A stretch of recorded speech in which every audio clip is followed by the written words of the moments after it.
Xin chào tất cả các bạn. Các bạn quay trở lại với channel của mình. Hôm qua mình vừa thông báo các bạn stream các giải đấu EWC thì hôm nay sẽ là ngày thi đấu kia theo như mình check trên lịch của MWI, một giải đấu Mobile Legends dành cho nữ ở EWC 2016 và đây là lễ khai mạc, có vẻ là vậy rồi.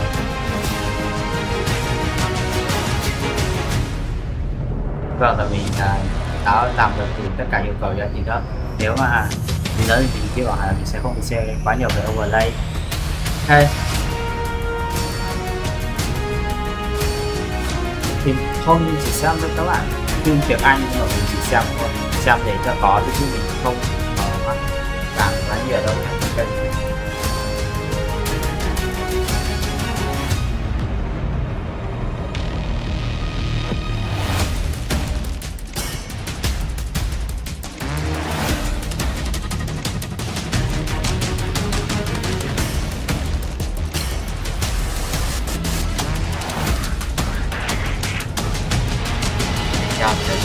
Xin chúc bạn là vì theo quy định của ban tổ chức thì chúng ta dùng kênh YouTube sẽ đi sẽ kiểm soát vấn đề về cái này, có một vấn đề về việc là sản phẩm chương trình quan đến khỏi đích thì sẽ là tiếp theo xem.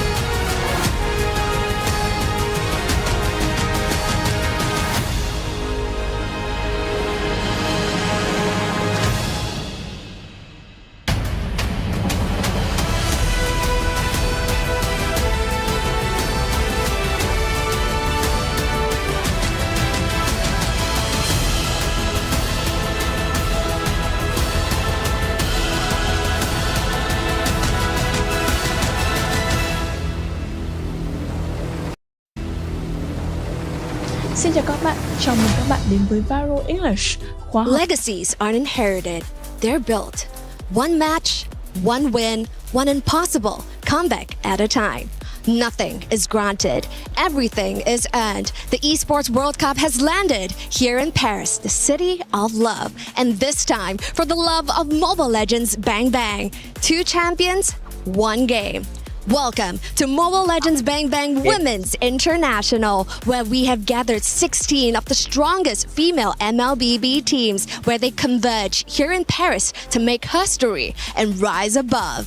And of course, all of these 16 teams are the queens of their regions. And here at the Esports World Cup, you know that means they are about to be fighting for a lot. $500,000, ladies and gentlemen, is up for grabs. And of course, the glory of being considered the best women's MLBB team in the world. Of course, right here on the trophy stand, we do not have the trophy yet. As last year's champions, Team Vitality will be bringing out the trophy later on. But in the end, there can only be one champion. Damascus, what help us to those who fall short?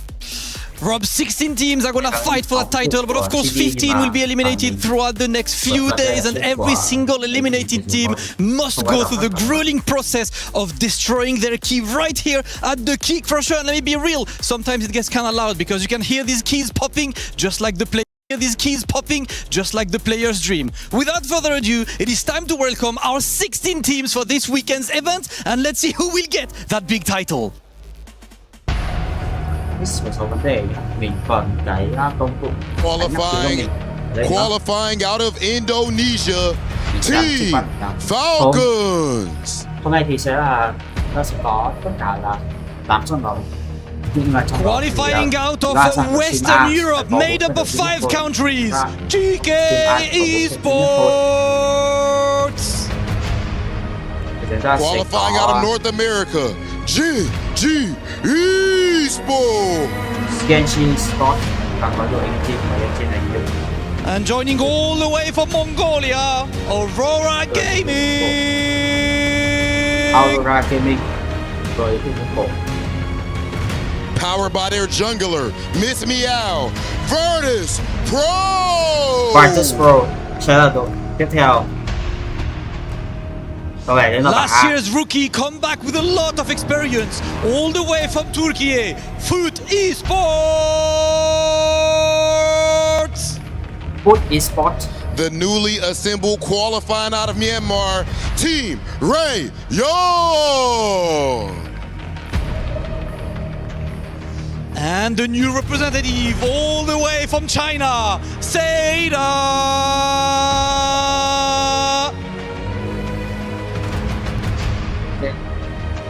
Qualifying out of Cambodia, Galaxy Phoenix.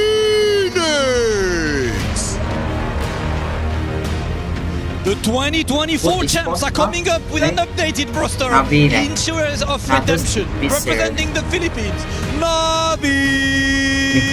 Thưa các bạn nhé, thực sự mình không có thời gian để nghiên cứu trước tất cả các trận đấu ấy, nên là With the return of the Ice Queen, Geltec Cyber Team. nhưng mà mình bị dối các bạn ạ. Các bạn không cảm là mình đang ở Shima. Brazil's alliance looking to put South America on the map. MIBR. Không thể cho speed được và lên YouTube để báo được. Qualifying from Myanmar, Falcon Daisies.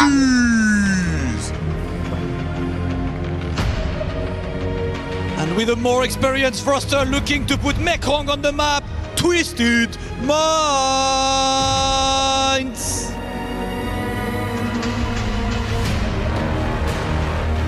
Sweeping the entire Africa qualifier. Put your hands together for Team Falcons MENA.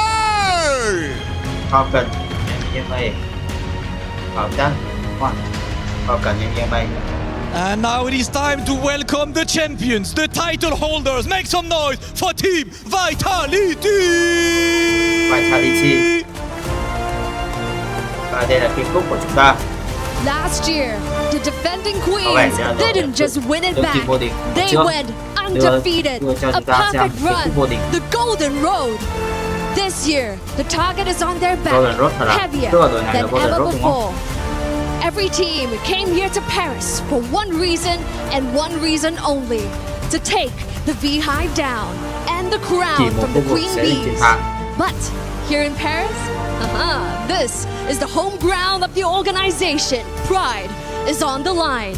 Today, the question isn't whether Team Vitality still belongs at the top, it's whether anyone in the room can actually do something about it. To break it down, let's find out from the studio. An introduction. The ladies have taken the stage. Things start to get serious. And the trophy has been placed in the center by Vitality, looking to protect it. Will they be able to? Well, only time will tell. 5 days of competition. Let's start breaking down our first matchup. It's coming up quick. It's going to be Falcons Indonesia versus Seda Esports. Two dominant rosters going toe-to-toe for the first time ever here at the 2026 Esports World Cup. However, when it comes to MLBB, there's been some big changes, even since our wildcard matchups. Let's start discussing our new meta and how things are shifting about. And, well, I don't know. Who wants to take this one first?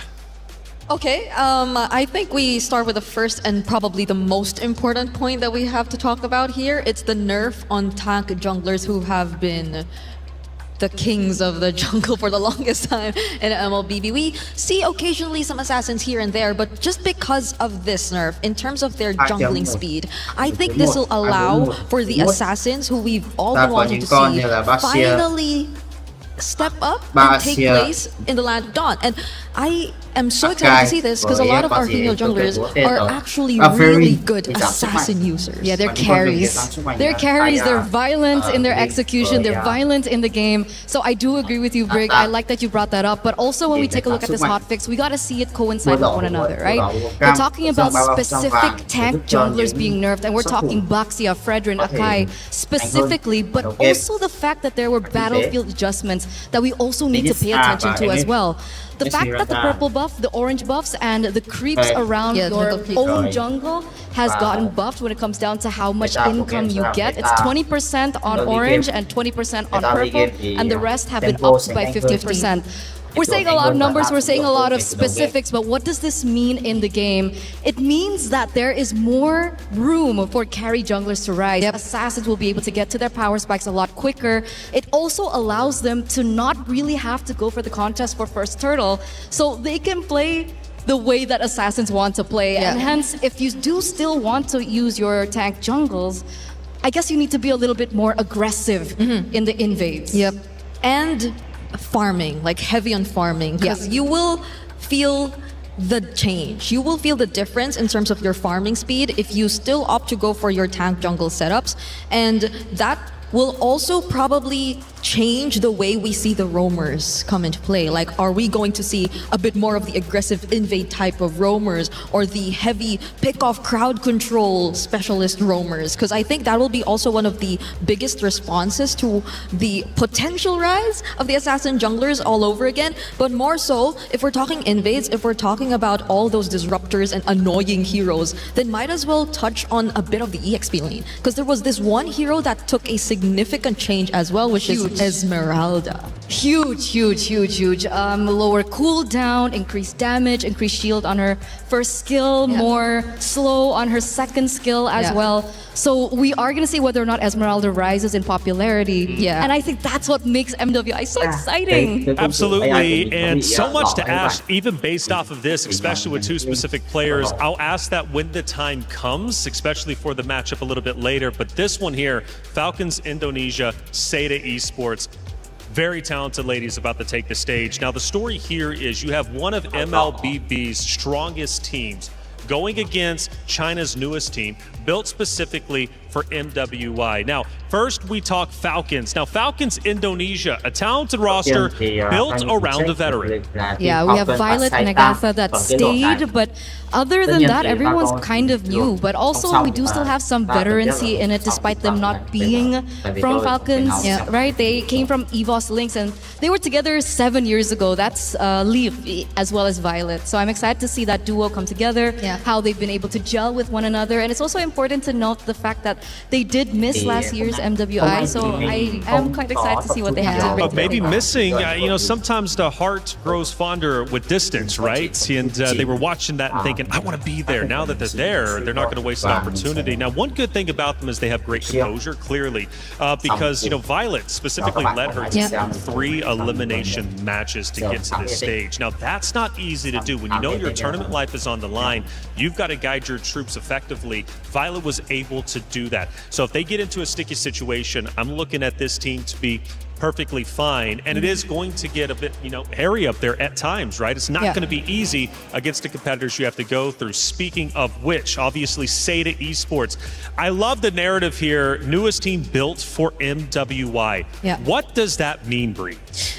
I think it's so much emphasis on the word new, because even if you take a look at their qualifiers, there's really not much information that you could get out of this team in terms of their gameplay, in terms of their hero pools. And that is, I think, in a way, a double-edged sword too, because this is where you could probably argue that you could not really find enough information about them to prepare enough about this team. One thing that we know for sure, though, is that they tend to really prioritize the strong laning picks in order to just establish that early game, because they're most flexible when it comes to the mid game. That's where they can either opt for these split approaches or even just rely on team fight as a whole. But what we know for a fact is that they're a very flexible team, and both of them would probably really just fight for that early game advantage. Now, with a new meta, flexibility obviously is going to be hugely important here. Now, I have heard, though, at least when it comes to our ladies, they do like to go with the comfort picks despite of the meta. But I guess here for this roster, maybe they're going to be comfortable flexing a little bit. And by the way, if you want to go ahead and get your fantasy team written up, scan that QR code.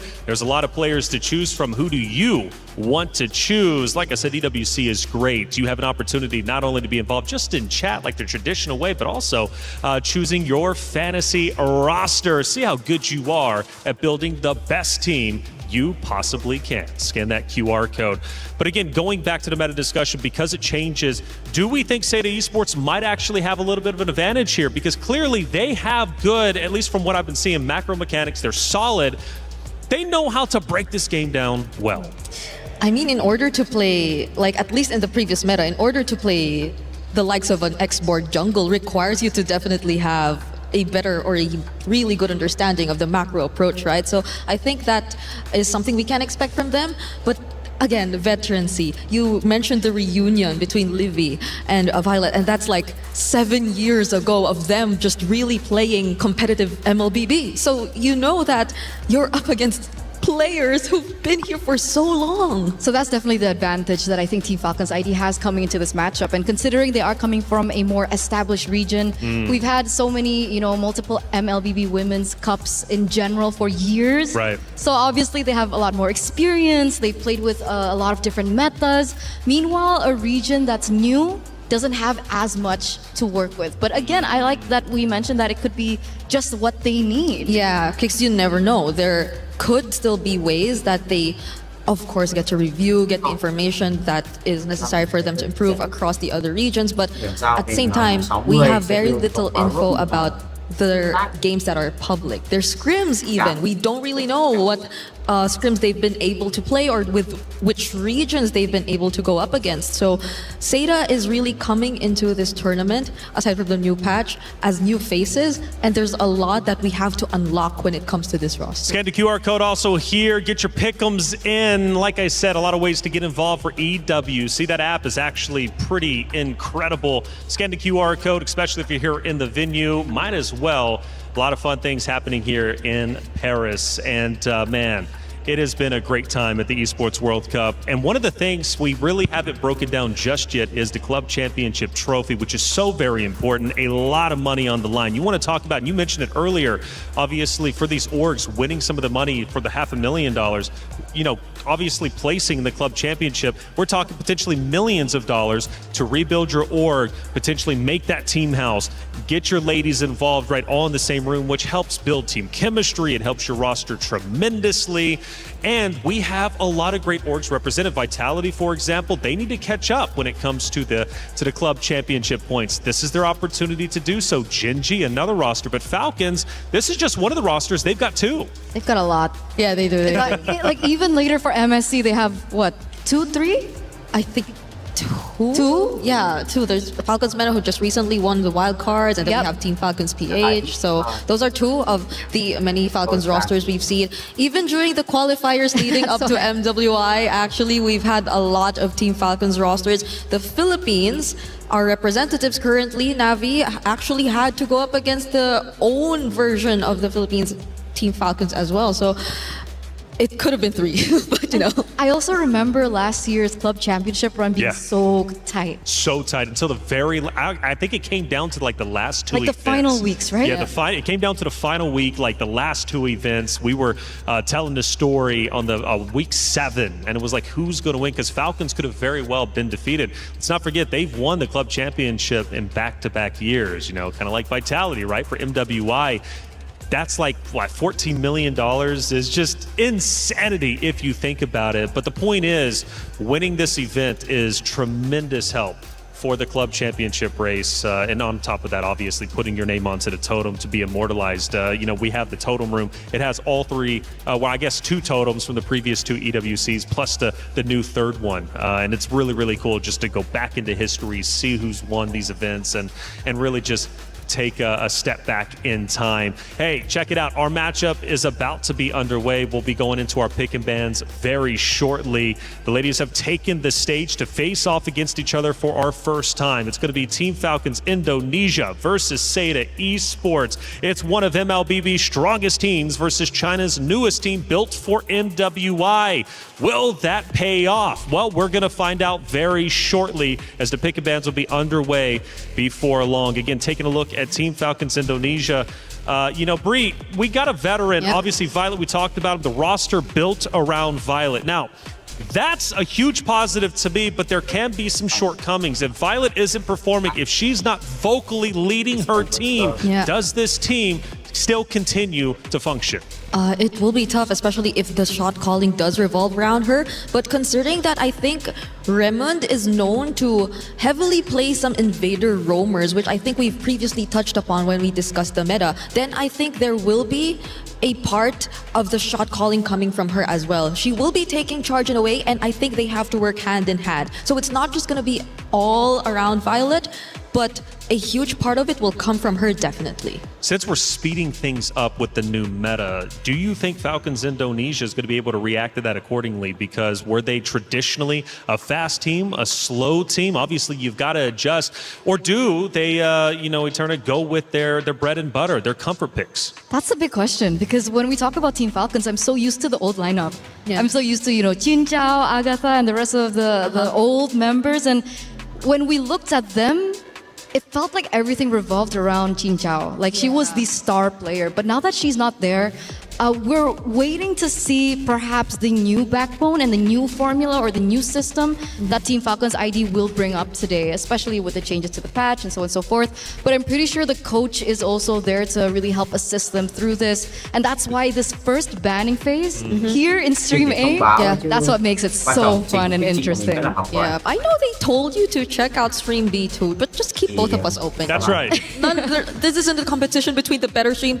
The matches are debatable, but both are a must-watch. Both are must-watch indeed. Yeah, I don't know why it turned into a competition. That content. It's Lafel. It's Lafel. He's just a competitive Yes, guy. yes. Fair enough. I'm going to have to arm wrestle. I think that was a big thing you guys like doing. And I haven't lost yet, at least when it comes to the talent arm wrestling. Wow, impressive. That's right. Well, it's just what I do. It's just what I don't know, but you're also saying you're a big dog yourself. So I am. We don't do that though, Eterna. I think we don't try the arm wrestling, Why? Do you want to try? Yes. Okay, let's see if you can. Let's do it off stream. Off stream. Well, yeah, we'll see how much time we got to fill anyways. But right now, as the players, again, do get set up. You mentioned coaches. So I'm new to MLBB. You two are the veterans. And it's a pleasure to be here, by the way. I'm going to be learning each of these 5 days. Fun fact, First Mobile also being involved in as a talent. Coaches across multiple esports play a varying different number of roles. How are the coaches when it comes to MLBB, and how integral are they in the success of a roster? Yeah, a lot of the planning in terms of drafts and really just studying the opponents comes down to the coaches and the kind of system that they set up. It really builds what kind of culture and habits the players eventually have. And I think you just know for a fact that they do work together when it comes to the drafts, but majority of the preparations and the studying are going to stem from them, especially when it's a news patch. And we've seen such variety when it comes down to coaches, right? We've seen a variety of coaching staffs. Sometimes there's the head coach, assistant coach, live coach, emotional coach. What else is there? A lot. Tactical coach. It really depends on how established the org is. But for simplicity, let's just keep it to, let's say, head coach and assistant coach. We also usually have an analyst to really study everyone else in the competition. And you've mentioned everything very technical, Bree, but also what's really important about the coaches is how they bring these players to light. I mean, some of these players are so young. Yeah. Right? We've seen players, 16, 17 years old. Wow. Barely growing up. I don't even remember what I was doing at 16, 17, but they are playing competitively. And obviously, the frontal lobe isn't fully developed. So, of course, emotions are on the table. So that's what another thing that the coaches really have to think about as well. Yeah. Talking frontal lobes and everything on the desk. I was a biology student. No way. Ooh. Oh, it's about to get deep up here. Okay, I like it. But coaches seriously do make a big impact, especially when you start talking about younger players. Yep. 16.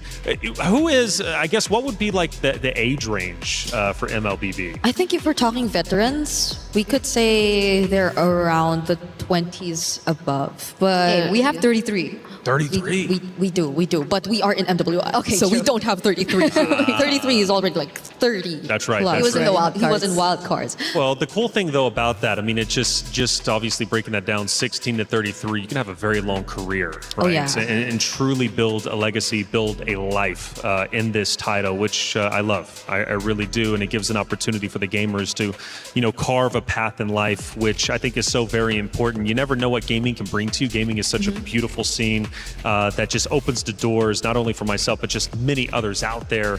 And there's many ways to get involved. So from 16 to 33 is a great spread, a good, obviously, age range to have. Now, obviously, Falcons Indonesia, Seda Esports, we're talking Indonesia, we're talking China. Now, the regional battle has been, from what I've been hearing, really, really tense. Who would be the best regions? Because Indonesia, from what I'm hearing, is at the top of the food chain. Okay, if it's Vitality, then yes. I mean, you won. But we won Smart Omega Empress 2024. But the recent, one out of, sorry, how many MWIs have there been? this is the third. So like Okay, so like how many 2025. percent is that again? Sorry, remind me. 66.67. I didn't know the point. I just knew 66. 66.67% For Vitality. and for the Philippines. So then Indonesia. Wait, no, why? Why is it 66.67? That's why, for Vitality, no? Yeah, because they won 2 out of Oh yeah. 2 out of the 3 is 66.67, as you said. Oh yeah. Don't oh, do yeah. the 6-7 in the chat. I don't want to hear any of that. 6, No, God. No. 7. I thought you didn't want to do that. Why did you do it? I'm sorry. 7. Intrusive thoughts. But so Indonesia, I mean, at least as of right now, at this stage, 7. seems to be the best region. But who's hot on their heels? But that's why it's so arguable, See? right? Because in the past, 7. when Team Vitality won their title last year, they were on an undefeated run. So, you know, locally, regionally, international tournaments, like third parties here and there, they've been able to win it all. But this year feels a little janky for me. The fact that they lost the SEA Games. Yeah. What do you think about that? I mean, at the time, it felt as if the mastery that Malaysia was able to show was just really exceptional overall, because they've been to come from Indonesia. But I guess that shows that there occasionally are some loopholes when That's there the are thing. adjustments that have to come into play. That's the thing. That's what makes me so worried. Because it's a new patch.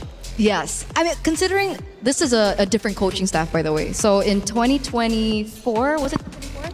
In 2024, when they lost the throne to Navi, well, back then it was Smart Omega Empress. It was a different coaching staff. It was under Susugaja, Coach Susugaja for Team Vitality, and eventually they did a swap in roster of the coaching staff, and it's now under Coach Casius. So I thought that with the change in coach, with Coach Casius now, you know, really holding the helms for the team, that it would be okay if there were changes, but it turns out there's still a chance. There is still a chance. So I think it's just in a way showing that they can be defeated. Yeah. But there are a lot of factors that have to come into play. It's either maybe timing, a bit of course, the adjustments that I think constantly point out, because again, we're in a new patch. But if we think adjustments and just their comfort overall in this new patch, I don't think they are expected to struggle as much. Sure. Well, new patch, I guess we'll bring this conversation forward because it is going to have an impact, obviously, in this first matchup. You know, Ashley, Vivian, there's a big discussion, Mother of Tanks, who truly is it? Obviously, Vivian holds that title at the moment, obviously winning last year, the year before that. But now that the tank meta might not be as prominent, could we see potentially a fall off, not necessarily in skill set, right, but at least just maybe different roles being played? Are tanks going to be as impactful? Obviously, the assassins now truly impactful, more so now in this meta. But how is that going to change the game? I mean, does it speed up? Is it still going to remain a little bit slower like it used to be? I think should speed up, right? Like compared to before where we saw a lot of the 20+ minute games, things should feel a bit faster now if we just focus on those kinds of junglers coming into play. But we're finally seeing the draft. We are going to start, and as of the moment, I'm surprised.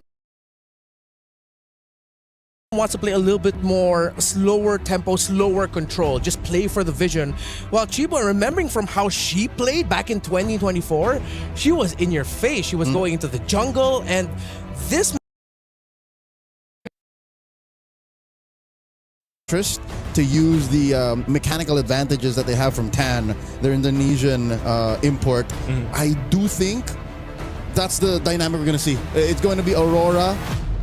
Again, I hate to say it, but going for the download game, just like see how much we can break through, see how much Ray Young is throwing out, and then Team Ray Young just stepping on it, pedal to the metal, We'll win when we can.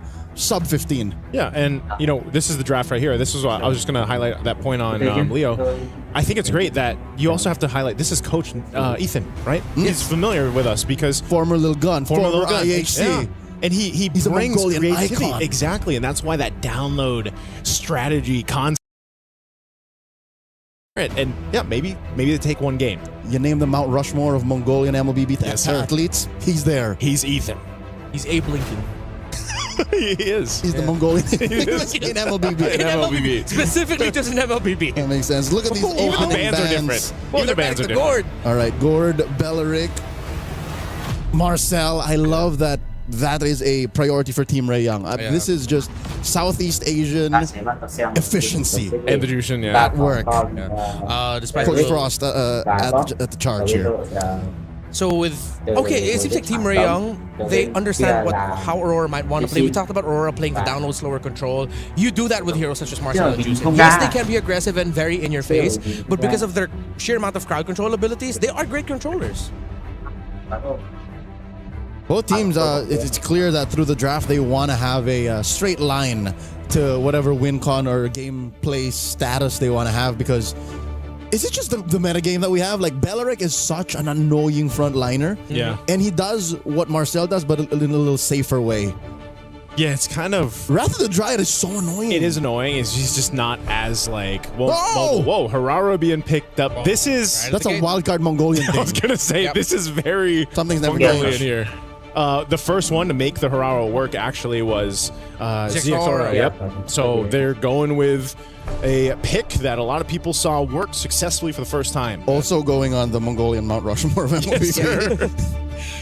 Okay, Hirara, very happy that she is still showing up here in the drafts, considering that we were thinking that maybe she might not be the best hero in the landscape of the meta at that time, but she worked out really well in the wild card. Now, Team Ray Young, very unique picks here. Although I do expect that Glue might be showing up a little bit more in the priority if you want to talk a little bit more controlling and a little bit more bullying in the playstyle as the roam. Slower, but still very Chiboy. And Lilia as well in the mid lane for Zulana. This is going to be a difficult roam mid duo to find advantage over if you're Aurora. Yep. Their basements and ceilings aren't that high, but best believe when you're playing on the ground floor, the mezzanine against Team Ray Young, they're so comfortable. It's so hard to even at level 2 get something past them. Aurora here picking up the aforementioned Atlas again. This might pull out a Purifier 2 out of Team Ray Young, and of course the Moskov. Again, late game is where they want to live. Late game because in the early game there's that potential for the Harara to be enough of a threat. She's the one who holds it down. Yeah. That's why I was saying when we have the whole discussion leading into this about jungle, you see that the Harara is one of those heroes that can give you that pressure in the early game if she isn't punished as well. Snowball in summer. But here's the thing, you need some burst. Yeah. So mid pick is going to be so important here for Aurora. If ever you cannot find a mid laner that might not slot in safely enough or well enough for your burst, then they're going to have to pull off the second idea, which is get your burst through the EXP lane and play damage through there. But now with an Alice, the Team Ray Young, their first 3 picks, really screams veterancy and their confidence that they can outsmart Aurora. It's first 2 or 3 move opener checkmate. Many a team that played in the qualifier for EWC here, it's called the MCT EAXACL.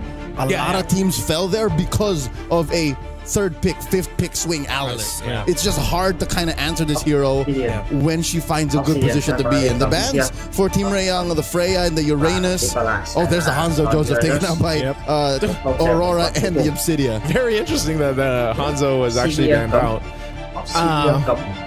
Even to an extent, the Obsidia. It's like one of those things where it's just, I guess they don't want to have to deal with too much pressure on the Harara also, right? Because you need to go ahead and secure that early jungle rotation. You need to be able to secure your buffs. You've got the, I would say maybe, I don't know if it's actually statistically the best burst early on because of the way her kit works, but it's surely one of the greatest things that you can have in the early game, not to mention the iframes that come with her kit, which is kind of finicky to deal with. And so they'll take their own iframes. Yeah. Team Rayon will go with Lancelot. Honestly, very safe pick with the presence of the Atlas. You needed something that could disappear out of the map just real quick. Last 2 picks here for Aurora.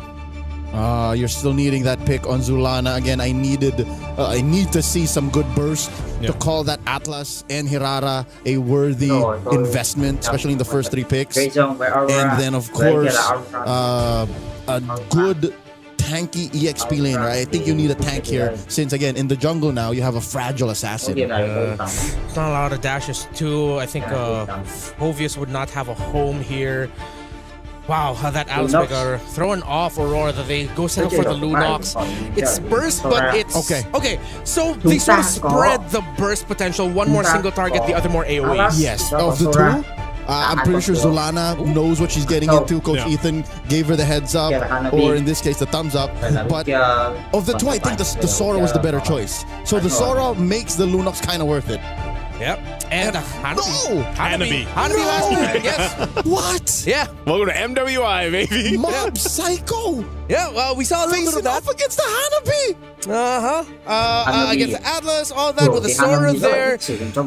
You're gonna get dove on a lot. You're not gonna get controlled, but you're gonna have to hope that your shields and your basic lifesteal is enough to keep you alive. Quinn, this is evil. This is crazy. But here's the thing, I see it. Yeah, right. Because everything else in the lineup allows for Quinn to just be this semi-mobile artillery. Just yeah. I don't hate it. I'm not thinking this is like a easy start. No, hell no. I'm all right with this Hanabi pickup. It's just that it is a little bit dangerous. So, gentlemen, you guys take over. Welcome. Thank you so much, Renmar. Ladies and gentlemen, welcome. We're officially opening up MWI here at EWC 2026. It's our very first matchup over here on Stream B, of course. Yes, just so you guys know, there is a Stream A. There's tons of games to watch, and this is going to be the first of the 4 here for Stream B. It's me, Naisu, and Leo to bring in the action. We already talked about the drafts. Let's take a look at the emblems here, too. While Nika is getting zoned down quite a bit. On that Atlas, same thing up here, up top, man. This is gonna be a tough one, I feel like, for Sora. Oh, they're gonna use too. Luet, a little bit of nerves here from the XP laner of Aurora. So again, that mid lane matchup. Chiboy now crossing over, checking in on that small cap, which is all the more important right now. Tan is going to take advantage. This is something that Mika alone can't fix. In comes Chiboy. Miku throws out some glooms. Close call. Just because of that. Just because of that. Team Ray Young are up by about 200 gold. Yeah, that's one of the things, though, you have to watch out for. You know, it's some of those burning those early flickers. You're dealing with a lot of damage, too, just from Miku on the Lilia, right? There's a lot of damage packed into those glooms that work well. Anu is going to go ahead and try to get out of here. Should be able to escape again on this Harara. So they're fine. Right now, no one going down just yet. But there's a lot of pressure coming out towards Aurora Gaming's jungle. Yep, 10 seconds to the first turtle of the game. And Aurora have done well to stabilize, at least get some farm elsewhere. After mid got bullied out of those small camps. I expect the gold lane to wait until that major power spike. Mika here dealing a lot of damage. She-boy put down to a quarter. Turtle already spawned. Whole lot of poke back and forth. Turtles up. First objective of the game. Team Ray Young will be in position. Nora just on the wings. Go ahead and spawn out Luet. They're going to fight for this positioning. They're going to go for this. And coming in. A lot of damage on Miku. Miku, black shoes. Bad execution. Nika's in trouble. Already the brilliance out of T-Boy is taken down. Luet gets a double. Nora falls as well. And just like that, the trade goes over to the Mongolian squad. They're going straight for the turtle. They should be able to secure this just fine. What a setup. What patience from Luet there. She really waited for that moment. Mind you, she didn't even need the flicker for that, right? She burned it earlier on, but now, hell, she's got 2 kills leading into this XP lane. So this is what I was talking about in the draft prior. Team Ray Young, their first 3 picks, the basement and the ceiling ain't so high, so they can't win big ticket trades. And Aurora played with that. Aurora said, okay, you want to risk it? Yeah. Let's go. And they did it. They won. I think that's why it was so big to see how much Team Young was trying to see what they could get away with in the early. You know, poke here, poke there, pull off a little bit. If they burn some battle spells, that might be great, but they weren't able to convert. So then they were put into that fight, and you know, now you actually have to worry, because now that these level 4s and these ultimates are available on both sides, it's going to be even more difficult to approach the next hurdle, because you have to worry about Nika setting you up with those fatal links. You know, and over here you've got that one purify for Miku. Yes, she's got black shoes too, but you're going to have to rely on a lot of finesse through these team fights against Aurora Gaming. Unfortunately, the map has flipped. Turtle spawns in the lower quarter now, closer to where maybe, just maybe, the relative quiet of the past 4 minutes has benefited Quinn enough. Because that's what they needed. They needed a little bit more of a reliable damage output that Team Young could not find because, I don't know, Chiboy couldn't find the right mount, Miku wasn't putting down the right glooms, and Tan was spaced out. So looking at it now, it seems like it's Miku who we're looking at for Team Young to deal more damage. She's up by about 100 gold. That's the only real reliable source of it this early on for them.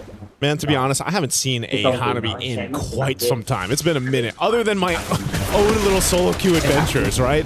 How long does a Hanabi actually take to get online these days? Second item, second and a half item. Second and a half. So she just got corrosive side. So what? She needs does she go DHS? Yeah.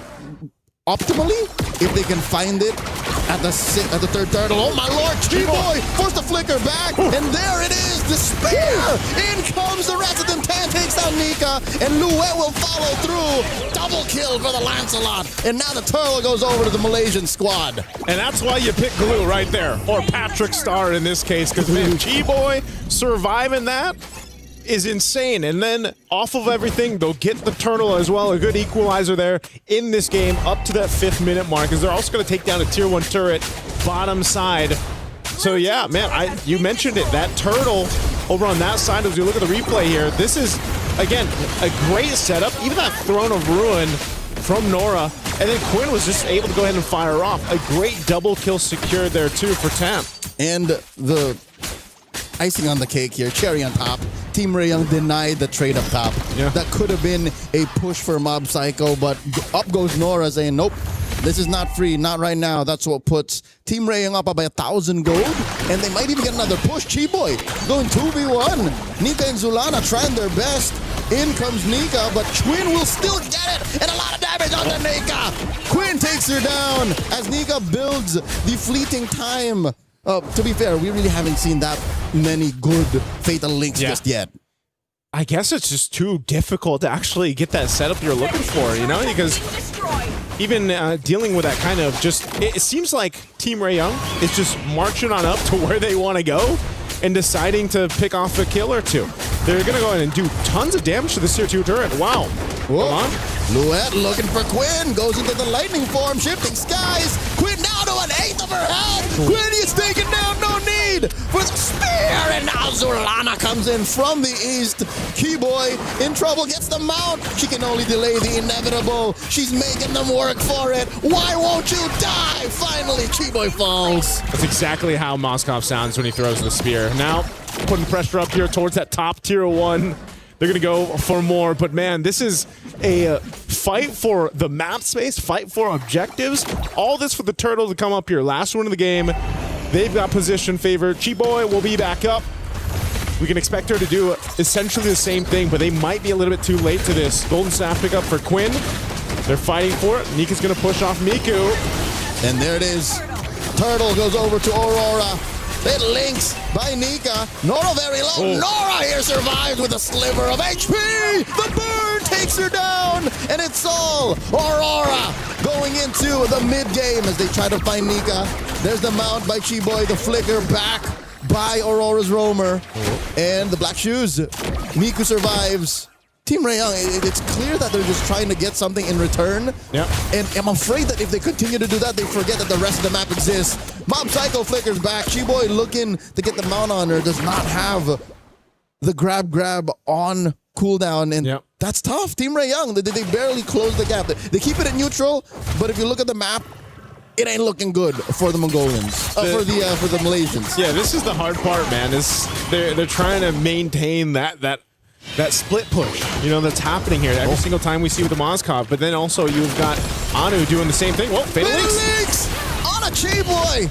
I think that's a worthy pick-off, especially since we know that there's a fleeting time on Nika. Yeah, so she'll have that ultimate up again here in no time. What I was saying is, again, Team Ray Young has to kind of maintain these side lanes being pushed in. And then who do you do that with? Who do you go and deal with? Mob Psycho on this Mozkov, you know, can just join these fights with the Spear of Destruction. Same thing, Anu is doing that. You can see the items coming into place here too. Some of those second items already locked in across the board. Working on the third for Quinn. I think Quinn... DHS. Yep, DHS nearly there. Is going to be a big threat to Aurora Gaming once that does come online. You got that trinity of items locked in. Even the tankiness here. I'd say Quinn is on the way. She again, I said 2.5 items. Yeah. That's when you can kind of go, all right, I'm ready to go. And even if she did suffer a death at the hands of Luette, who, by the way, is just a monster. If Luette decides and says, I'm going to get you, she is going to get you. Yeah. Team Ray Young, they just have to find a way to protect Quinn, and then they're all the better. Lord spawns, lower quarter. Nika looking to find out if she can pull one off, maybe a Force Aegis, maybe a Purify. Lord here at less than half health. Anu's been working on it for the past 10-15 seconds. And this is a better position for Team Ray Young. Aurora might have to telegraph the engagement. In comes the Throne of Ruin! And the Fatal Links, he has her. Nika falls! T-Boy traded out for her. Down goes Luan. Miku gets a double. Zulana goes down as well! Triple for the Lilia, and now Anu! Can go! It is stealing Lord for Aurora! That was clutch from Anu. She got Tan low enough so that she had to get out of the Lord pit, and then Anu knew, I have an iframe to work with the kit here. I'll go in, get the Lord secured. What a clutch play from Aurora Gaming. Hirara's iframes are criminal. Yeah. They are nothing like the iframes we've known from the half-a-decade-old hero that is Lancelot. His iframes are like on DSL. This is fiber speed. This is 5G satellite internet. Iframes coming in from Hirara. I had to hold my breath. Wait, how's she doing this? I was like, wait, is she actually going to go back in? And then ends up making it work. All right, look at the damage coming in from Quinn. Fatal Links once more. Black shoes from Miku. Luette in trouble. Does Shifting Skies into the cloud forms. A little chunkier for this. And they will get the back off. Lord marching down bottom for Aurora. Okay, so luckily for Aurora Game, no one goes down there. They still have that Lord. It should charge into the turret. It does take out the tier 2 on the bottom side. That's probably all they're going to be able to get off of that. I'm not sure if they'll continue to push down at the mid, tier 2, or top. Right now, Mob Psycho. All right, Tan can't do exactly. Damage out of Anu. That was a single sequence, Joseph. Oh, you don't follow that. Yeah, you don't need to. Mob Psycho, that's Psycho. Don't do it. You don't have to follow through with that. She's fine. Like I was saying, though, off of that Lord, they're going to get that one turret unless Anu continues to put pressure up there. But I'm sure that will be dealt with. You can see Nora rotating up there. So right now, Aurora Gaming in good position. Nothing's out of hand, though, for Team Ray Young as they look to go for Mob Psycho again, mid lane. And Quinn does find Luette. That's one natural predator that they're taking care of. Mob Psycho gets found out by Tan. Zulana with the brilliance, not going to save her from Quinn's shurikens. And now, at least Nika and Anu will keep themselves scarce, but all right, the only thing that one could ask for as a fan of Team Ray Young is if this happened closer to Lord.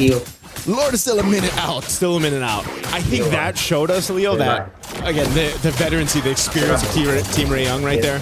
Knowing that, again, with their composition and what was available to them, they could convert kills. Oh! Look at the free hits coming out of Quinn! Nika gets taken down underneath tier 2. And that's what we're seeing it happen now. That power spike. The power spike for Quinn is there. What is that, her 4th item now? I believe she's definitely got the 3. She's got the Trinity locked in, but she's able to just go ahead and pop off in the back line. Where does she go? Malefic? Gun. Malefic gun. Malefic Aurora for Tan.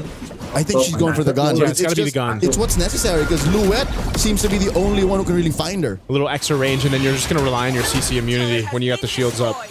So Lord will now come up here in a couple seconds. Team Ray Young in position as they wait for it. Or do I dare say maybe even a Wind of Nature? Whichever. If you go for the gun, that means you're going for the throat. If you go Wind of Nature, you're protecting the lead you have. Yeah. Let's see what they do here. Lord is up. Team Ray Young has position favor. We still have push up top from Mob Psycho. Chi-Boy leading up on that top side. Mob Psycho is actually just going to push that one in, so they're fighting for space, fighting for the map on the other side. Half health on this Lord. Team Ray Young, Tan at half health too. Here they go. Rồi Ray Young cần người trở về. Ray Young đã thắng Dom Xanh, nhưng Ray Young có thể trụ được DC ở tới cầu không. Ở về rồi. Two behind enemy lines and Tan looks to take her out. Anu takes her down first. 2v1. Quinn is not gonna risk it. Anu here, can she get away? Do they know? 2-for-1 the trade, Miko. Oh, I think it's Anu who made the first move, and she gets away with it. I can't believe Anu got away with it. She has so much damage packed into this Aurora. Chi-Boy's so close. Split second. 1 second away from being able to go ahead and catch her, but ultimately the Lord, the objective, went over to Team Ray Young, and it got a little dicey there for a second. Aurora Gaming, though, they should not have any issues defending this. Those if we miss a third option. Rose Gold Dog. Rose Gold Dog. So I guess that's two ways to protect yourself from Zulana and from all the reliable damage output Aurora has. Down bottom though, Anu defending against two. Quinn and Chi-Boy. SOD hits one of those ghoulings. Easy recall down bottom. Okay. They maintain the defense. Lord was worked on. Oh. Whoa. Okay. Flicker by Nika and Luet. Better safe than sorry. Yeah, better safe than sorry. They've got plenty of time. A minute and a half for the Lord to come up. They keep their base turrets. I think that's the main assignment for Aurora Gaming that they do. But now Team Ray Young will go ahead and try to put some pressure on the jungle. They go take the purple or set up around there. Orange Buffalo secured. Now, that's the mount. Nora comes in, takes a lot of damage from the back line. And the shifting skies. There's a trade, roll for EXP, and in comes the rest of them as they take out Luet. Make it a 2-for-1. Anu looking to burst down. The 4 pushing from Team Ray Young. Iframes. Disgusting how she gets away with how deep she can get. Mid lane inhibitor has fallen. Quinn doing her job here. Oh, how does Aurora get the Queen now? That's a great question. Because Luet right has now, fallen 5 times. yeah, it just seems like it's really difficult to pass that front line. They're just trying to clear the minions out at this point and maintain the base turrets. They already lost one in the mid. Lord's 40 seconds away. Aurora Gaming, they're still in a good position to say, hey, you know what? Let's go ahead and get this reset going and set up for the next objective dance, that Lord dance. But it's just, I don't know. I don't know what it's going to take here because you can't just rely on Anu to go and pull off what she did on the first Lord. You know what? For the past 15 minutes, the reason why we haven't really seen a dance, at best we've seen a shimmy. Yeah. Right? A little shimmy shuffle. shake. Yeah. Is because Aurora's lineup ain't made the dance. Yeah. Maybe Team Ray, they can kind of do that. They can like, all right, pull her out, pull her out, pull her out. Okay, we back off. Aurora, they just can say all in. Pick off or no. That's why Nika's been doing this. Fatal links. The answer. Oh my lord, 3-person hit on the throne of Rowan. Chi-Boy falls first. And they answer. Trading out for Luet. And Nika might get away. Mob Psycho trying. Zulana gets into the back line. Takes down Nora. 2-for-1. The first win for Aurora in a while. Yeah, 2-for-1 trade. They're going to make their way quickly to this Lord. They want to see if they can potentially get something. Miku picks up a winner crown. Hasn't died at all. Doesn't have a purify for this fight, though. Quinn as well. There's still a threat for this Lord, and you can see it. Even the 4v3. Team Ray Young? Oh, Nika does have a fatal link. Not going to be able to pull it off as Quinn takes her down. Quinn with the Aegis proc and Solana gets out a double for the SEA Games gold medalist. 2-for-1 trade. Finally, Miku's first death.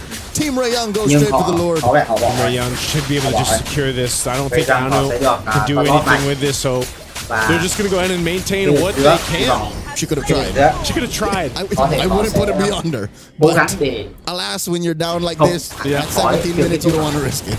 Don't want to risk it. They held on to those 2 base turrets. They have been fighting, and like you said, Leo, it's been one of those instances where it's like we have a fatal links, and that's about it. That's kind of what the fight process has been for Aurora Gaming. It's been really tough for Nika. She's died 8 times, but she's been able to get. I don't feel like she's been able to just get one of those massive setups yet that we've seen with the Atlases throughout competitive play. Maybe in the defense, the base defense, that would be the best case scenario for her to pull off. Yeah, deep behind the inhibitors, Ôi không, hai đúng một. you could use the extra chính xác firepower. Yeah. Because they're a Tiara đang two-step rất khó khăn. Đã team bị fighting team Tiara right đã now. bị có lúc The kéo. mount onto Anu, Và Lót thì đang cố đẩy vào nhà. that's a rare sight. Rarely happens for Nó Chiboy to đang để find rất the sâu vào Hirana nhà like rồi. that. Cả hai đứa đều đang Anu gặp nguy using hiểm. that Tính kit siêu to công. really clear quick. Tính I cực think quá. we gotta say goodbye to Đang this để nhà. bottom lane. Tan holding Nika down. Lord gets taken out Rồi. with one more Họ đã đép minion. được.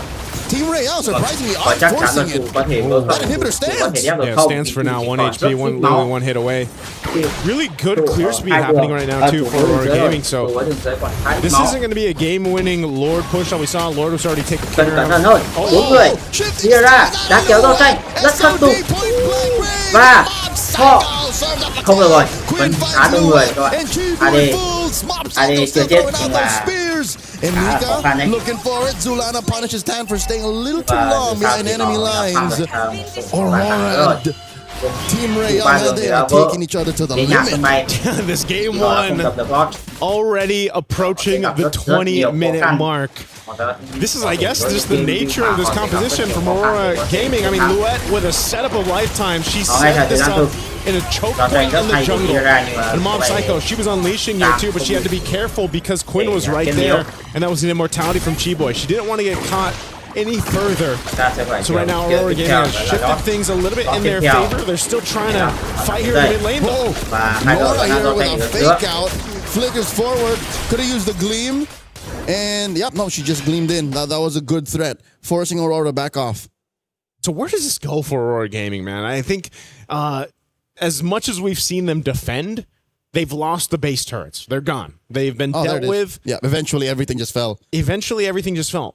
Are they in a position to actually fight for the Lord here? That's the thing. They, like you mentioned, it's been the shimmy. It hasn't been a dance. It hasn't been a full contest for the Lord. Joseph, just to answer your question, yes. You see how much firepower they have? Yeah. Especially if they find Team Ray Young lacking and just in the wrong positions. You have to respect Aurora. You look at this draft. Look at top. It's risky, but wait, Mob Psycho fighting it. Now Tan playing with the iframes as well. SOD Chiboy blocks it. Nó biết là có hai người nhưng có đánh được không? Blue đã kẹp rồi. What is this play? Có thể đánh được không? This is the Không được rồi. riskiest Quá type trâu. of split Aurora vẫn đang cạnh tranh. Lót của ai? Lót của team Aurora. Nhưng đường giữa đang đẩy. Nhanh lên. Ôi. Linh sâu cấp rồi. Chiến thắng game 1 dành cho Razor. Để backdoor và chiến thắng. Going a different way, but hey, Quinn and the rest of Team Ray Young had a plan. And my goodness, that plan ended up working. That was devious. That was veteran wiles that got Quinn across there. Man, what a decision there too. I was just thinking, that's crazy. Monster was doing such a good job at keeping them contained up top. Tan was really low and so late. She rotated not in enough time, but they made the decision and they were just like, you know what? Hey, send Quinn. Hey, the pick was Gila. It was crazy already. And the fact that they won that way is just a perfect bookend. Yeah, man, that was a great game one in this best of 3. 20, what did we end at? 20 almost plus, 21, maybe almost 20. A little past. Yeah, that was just great game one. Team Ray Young showing, again, this experience, this veterancy that they do have through the course of MLBB, and it showed here in this one. That is a great way to start MWI 2026 here on Best Stream B. I did not think it would end like that. Usually we associate split pushes with Moskov. I mean, a split push was happening, but in the end, just that little bit of detail where Aurora overcommitted and did not take care of some of the simplest things that we always point out, the mid lane minion wave when you have no more turrets. Yeah, you know what? It's not that I didn't expect how it ended. You know what I didn't expect? How it went. How close Team Aurora actually, Aurora Gaming actually kept Team Ray Young. Yeah. Kept them honest, kept fighting.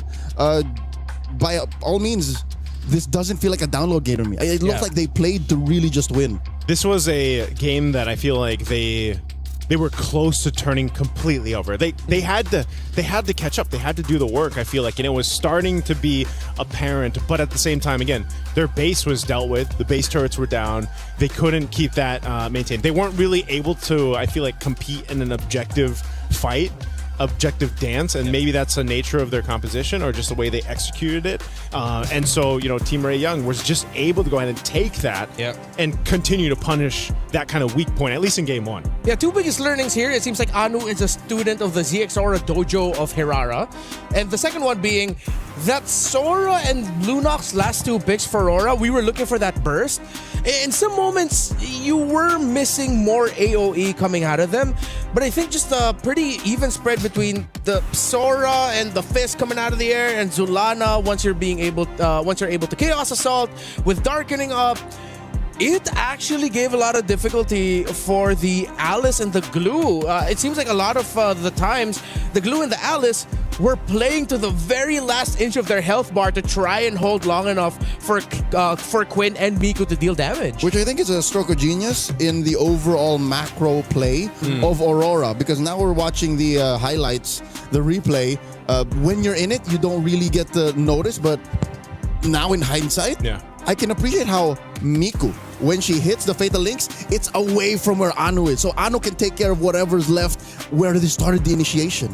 Well, more MWI action coming towards your way. Aurora and Team Ray Young are going to be playing a second game. Will it go to the third? Let's see after this break.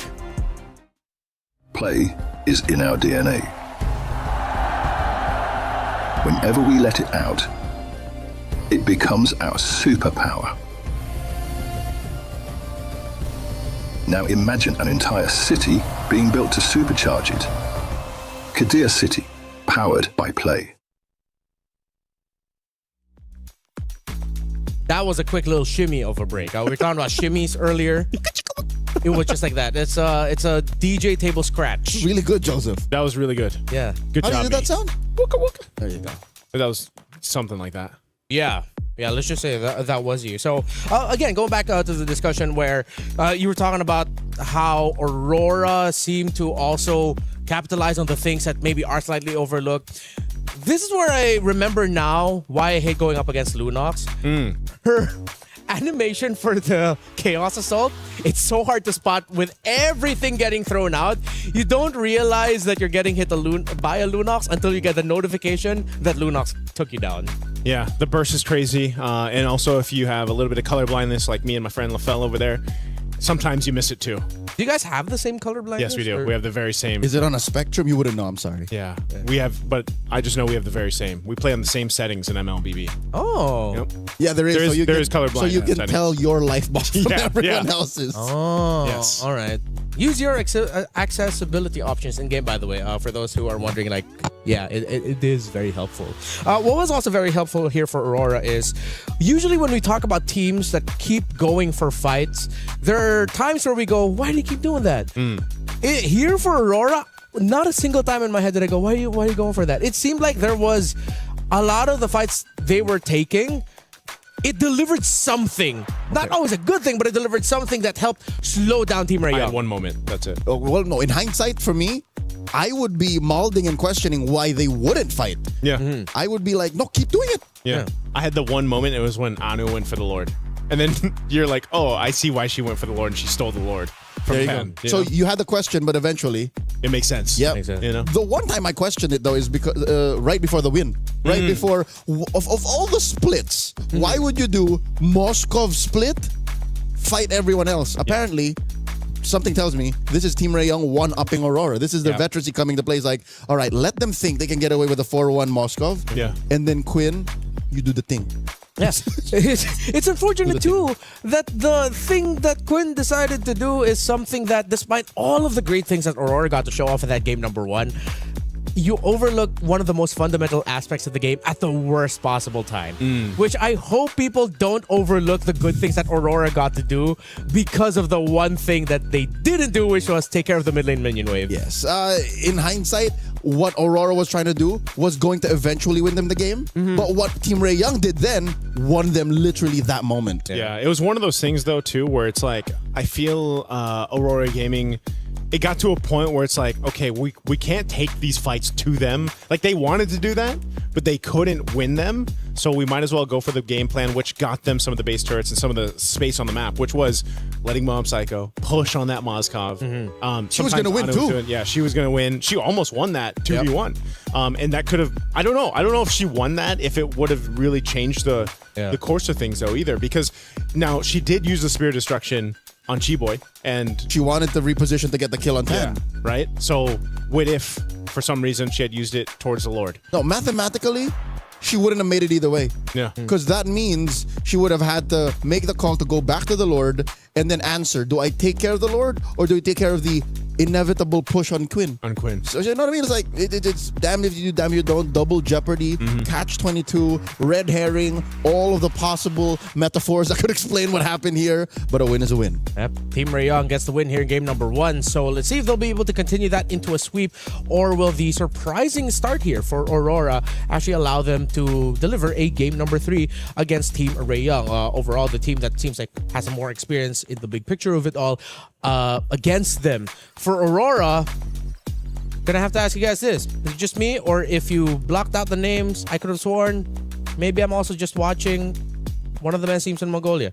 It was a very Mongolian playstyle, and I mean that in the best way possible. Taking risk when you least expect it, because you know that it's going to deliver a result that either slows down the game for the opponents or rushes the game for you. There were just unfortunately some moments where Team Rayong won more, but that was a very Mongolian game, and I appreciate that so much. I like their play style. Yeah. I think like that's the same thing I was saying, back in Wildcard. I think we have seen it. Like we've seen them on the international stages, whether it was the men's teams and now here for the ladies teams. And this play style, whether it's download or not, it's very distinct to Mongolia. It's very, I feel like they've embraced that play style. It's a little chaotic, it's a little hectic, but they somehow usually end up making it work. And in this case, watching them play, watching even again Harara, there's not many teams yet I feel like that we've seen make this hero work so well. Not the way they do. Not the way they do. It seems to fit this kind of concept of the way they move around the map, the jungle, the objectives even, that they're such a big threat. And you could see some of that pressure or some of that kind of quick response that Team Rayong was dealing with Anu. The way she was utilizing the iframes even is what we were really highlighting through that game 1. I had to dust off my jaw as it dropped after the sequence. Like, how did you do that? Like, how is that even possible? Because I've played my hand full of Hararas in rank, both on my team and the opposing.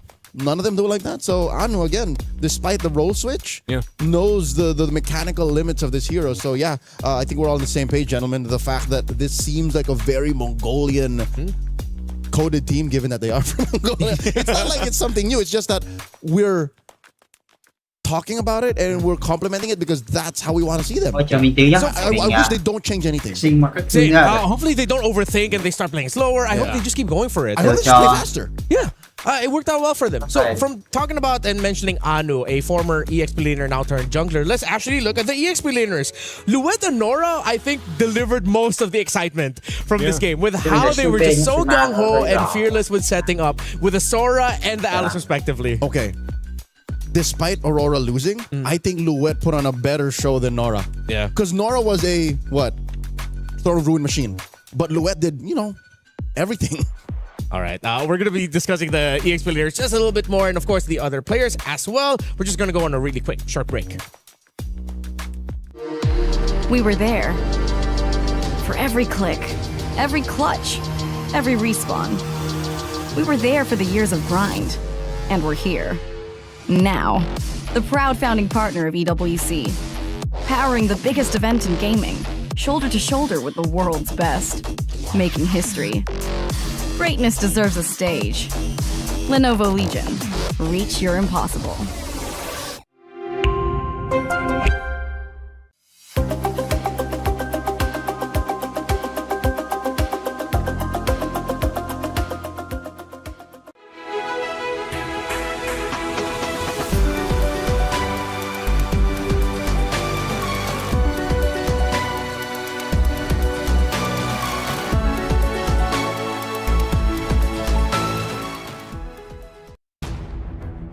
We're now entering game number 2, the draft of Team Rayong against Aurora. Of course, if you missed it, Team Rayong are leading 1-0. Gentlemen, I have a working theory of Mobile Legends Bang Bang.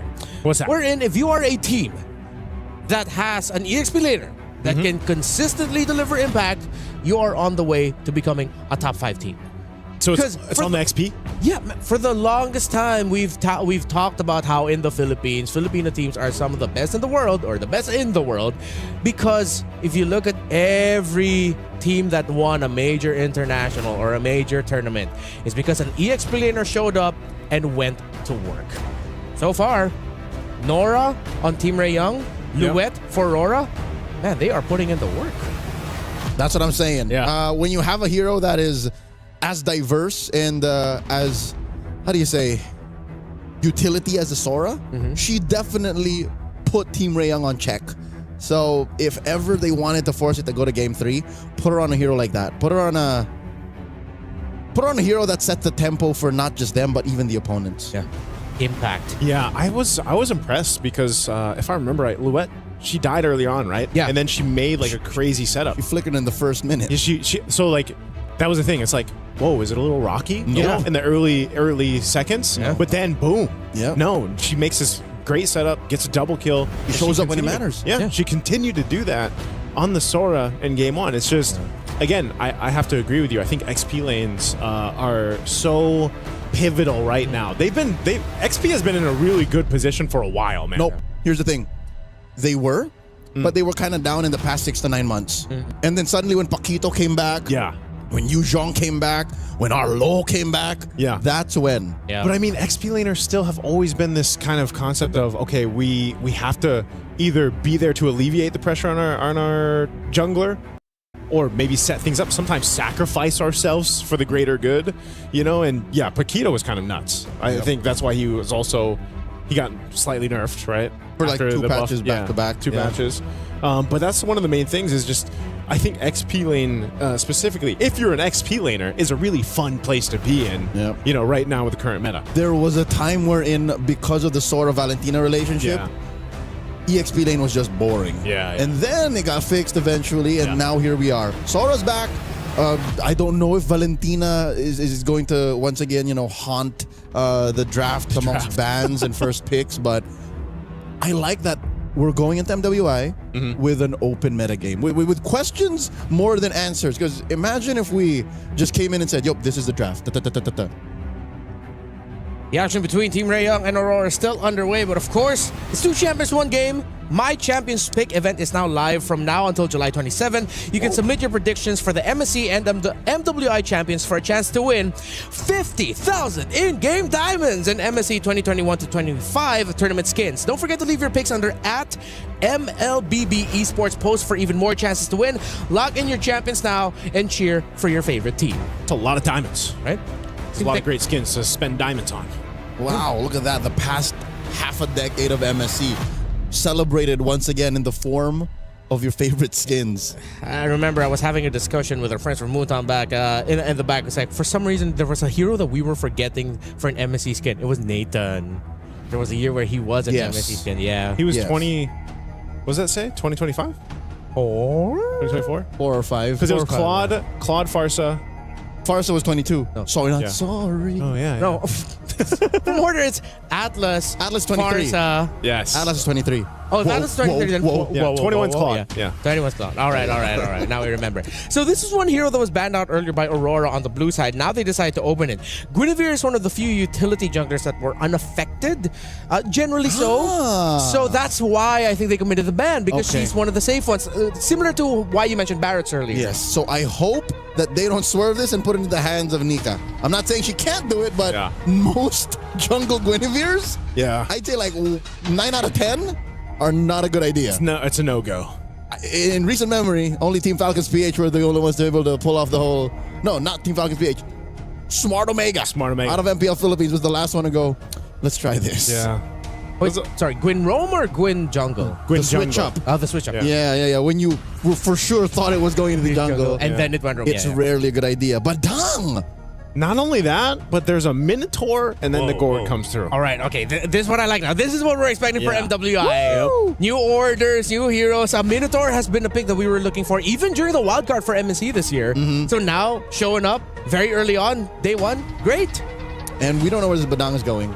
There's a couple of flavors of Badang. Yeah. More than half of them are roamers, but then, there's a small group who just throw it into the EXP lane and make it work. Yeah, that's not me. Yeah, I'm looking at you, Diablo out of Night Gaming from Singapore. So here's one hero that, straddles the line between fighter and assassin. There's Suyo. Yeah, Suyo kind of fell off a little bit in the meta. I feel like this is maybe a start of where he comes through again. Certain teams, certain players still can really utilize the Suyo in the jungle. But I'm wondering what are they going to use to like beef up this lineup though from Team Ray Young? Who chose this? Did Coach Ethan choose to go blue again? Or first choice, blue side. Home side is Team Ray Young. So Team Ray Young said, let's go red. Yeah. Wow. So they have the choice to just stay it here. This has got to be the MO for Quinn then. Because now that you asked the question, I'm looking at the answer. It's just whatever else they need in that slot. Yeah. And I like how Aurora still respected the Hanabi. Again, like no hate on the Hanabi from game number 1. You saw it and it did work out. And then Quinn, this is something that I wanted to say earlier. Man, how she played the Hanabi, she's really maximizing the sidesteps in between basic attacks. Yeah. There were some moments where it's like, oh, she's for sure getting caught. One little sidestep to the left, to the right, and it's like, how are you making this look like you're in the Matrix? Yeah, it's surprising, or Footwork. maybe not so surprising that a Hanabi gets a win in day 1 of the MWI. Cassius Clay, it's like a young Muhammad Ali. It's just the move, the footwork. Yeah. No, it's like you said. Float like a butterfly, sting like Hanabi. Oh, I'm pretty sure the saying sounded like something like that. Something like that. But Leo did mention that Quinn was she's gonna have one of those moments, in game 1, like because you have the Hanabi and the rest of the composition, you could just kind of maneuver your way through those fights, and that's what we saw. But she's gonna get the Claude this time. Whoa. All right, some hard hitters here. And if this Freya is left unchecked, despite there being the presence of Badang and Lilia, a lot of Freyas can make it work. It's up in the air right now if Aurora do have a Freya that can make it work. Clint. It's an XP Freya. Yep. Okay, partial. Esmeralda, there you go. There it is. I think that's because they knew the trade was happening. It's Freya Esmeralda currently, especially something that was mentioned to us, by LaFell. Yep. So both teams have fragile front lines. Yeah. Because Badang isn't really even a front liner. Yep. And neither is Esmeralda. But they're both fighting off against, again, a better formation for Aurora because they have clear artillery. And then for Team Ray, it's more mobile. It's more, where can we get Quinn to go? And where is the best place for Miku to drop the reliable burst? Yeah. Weirdly enough, I feel like this is going to be XP dependent again. Luet and Nora really need to find their timing. Because if you look at the other pieces, it's like really up in the air. If you're the Claude, you go in at the wrong time, you're going to get blasted by damage. Yeah. But then if the EXP laners can go in and find their entries at the right time, whoever can live longer and deal more damage between the Freya and Esmeralda, the winner there will determine the winner of the game. What do you guys think? Well, we're going to find out here as we jump into this game at 2. We'll see if we get the extended series or not. Of Team Ray Young pushed with Quinn's Hanabi in game 1 to end it. We'll see if Aurora Gaming can bring it back, make things happen. Whoa, a lot of early aggression on Zulana. They're feeling the pressure. Man, that combo is deadly. Ooh, again, that's the Lilia and the Badang's damage output just being put on display here under the first minute. Luet and Nora, at least this is maybe one place on the map that Aurora can actually call the shots. Despite the Freya making shields and the Esmeralda taking it away, the damage output this early on from Luet is unmatched. Yeah, she, I believe, she did get the Purify out too from Nora. So Nora will want to be careful here. Look at this. And that's with the 15% damage reduction from the shield of the turret. Yeah, that's tough. That's why you have this response from Team Ray Young. Just in case Luet's going to go ahead and just spot that out. She's not going to be convinced. So she's fine up there on that top side. One thing I was going to talk about too when Renmar posed a question before we jumped into this was, I'm kind of, it's XP lane dependent, but I'm also just worried for Team Ray Young in the sense of if they get set up. Whoa, Nora. She's really threading the needle here, man. Yep. Whoa, look at this. A Requiem finds Chi-Boy. Flickers back. She already is missing one major resource. Tan puts Nika on check. Joseph, you were saying? I was saying I'm worried for the amount of crowd control that Aurora Gaming's composition can throw at Team Ray Young because I feel like they're almost relying on the amount of mobility that they have between, Suyo being able to kind of dash out. Of course, you've got Claw with BMI. Black Shoes as well. Let's see how this pans out. First Turtle, it's going to go for a reset. Got some of these level 4s locked in. Chi-Boy, though. All right. She does find the break already. Anu gets taken down here. Damage out of Miku and Tan a little too much. With that free takedown, first blood drawn, Team Ray Young gets the green light, goes straight for the turtle. That's a win. I think Aurora kind of pushed themselves a little too far. Chi-Boy off camera, taking down Nika, and that's all going to the Malaysians. That's a deadly Chi-Boy on this Badang. 2 kills now. On a roam like this is, and as aggressive as Chi-Boy has been throughout her, performances in MWI and the qualifiers even, this is not what you want to deal with if you're Aurora Gaming. This is what we were missing. Yeah. We missed her last year, and now she's back. She's like, I missed this. This is how it was. I want you guys to shout Chi-Boy, like she's well on her way, having 2 kills. This is the thing too, the threat. I'm wondering on the exact build path that she's going to go here. She's already a big enough threat too, running that quantum charge and, tanky enough, Suedo tank, if you will. Here. Where's she going? I think she's on her way to a Thunderbelt. So once that Thunderbelt's locked in, even more of a threat. But I'm just wondering if there's a time where Aurora Gaming's lineup, now that they have this level 4 available, if that setup potential, the crowd control I was talking about between the spatial migration from Guinevere or even the Fury, right, from Nika, is too much, and it overloads Team Ray Young on their approaches in these team fights.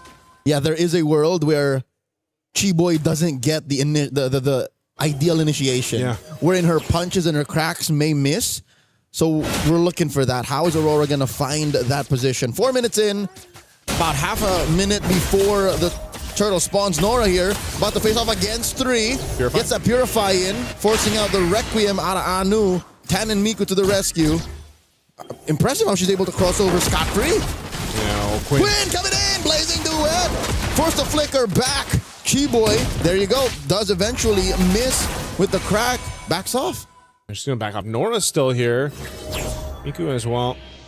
They're going to wait for this. This Turtle's coming up here in about 5 seconds, so we'll see how Aurora wants to respond to this. They've essentially got everything they need. It's just Mob Psycho has to be careful. She doesn't have a flicker, so she's going to rely on it. Minnow and Fury knocks up 2. Massive combo plus the Requiem takes down 10. Chi-Boy backs off with the flicker. Luet gets pushed back. And now, Team Ray are trying to repair the situation. Turtle number 2 goes over to Aurora. Nora gets blocked off the exit. Luet still on her tail. Anu here going 1v1 against Miku. Still jumps in, dashes back out. Aurora happy with the win, slicing that lead in half. And Leo, that's exactly what I was talking about. That kind of combination, that synergy of what we just saw with the Minotaur plus the Guinevere Trampoline. Yeah, you're in a fun house. If you're Team Ray Young, you're Aurora fun house. Yeah, that's exactly where you find yourself. Bottom side though. Chi-Boy comes in with a crack. Nika in trouble. There's the gush. Chi-Boy gets punished, and that's a free pickoff for Aurora. There you go. Aurora Gaming finding themselves the little wins here across the map. Team Ray Young, they need to respond to that. That's a huge presence from them, though. 4 players down bottom. 4 dudes. The rest of 4 girls. The rest of Team Ray Young was elsewhere. Yep. Hey, Zulana now, I was wondering when they'd get the anti-heal, but since she had a great start, 2 kills in, you got a glowing wand already. And she's about to get the piercer. She's going to go for the piercer build. That's a piercer. Yep. That's exactly how you make it work, because you know that Zulana doesn't have to be up in the thick of things. She can just wait for the setup, the trampoline combination, if we're going to call it that, and then just gush. And if you start getting the Sky Piercer procs, you're good. The Mongolian bounty house. Yeah. You take them for a ride, man. Somebody's birthday somewhere. Nika here jumps in, engages, forcing Tan to back off. Chi-Boy gets spotted out of the pixel brush, drops the break, puts up the wall, denies Anu the entrance. All right, Turtle's coming up here in just a second. It's been pretty much quiet here after the setup that we saw from the last one and then the play down bottom. Team Rayoung definitely kind of slowing the pace a little bit to be a little more cautious on their entry points for this. Turtle spawning now. Little projectile. They do find it. Chiboy dodges the bouncy house. Flickers on to the right of the engagement.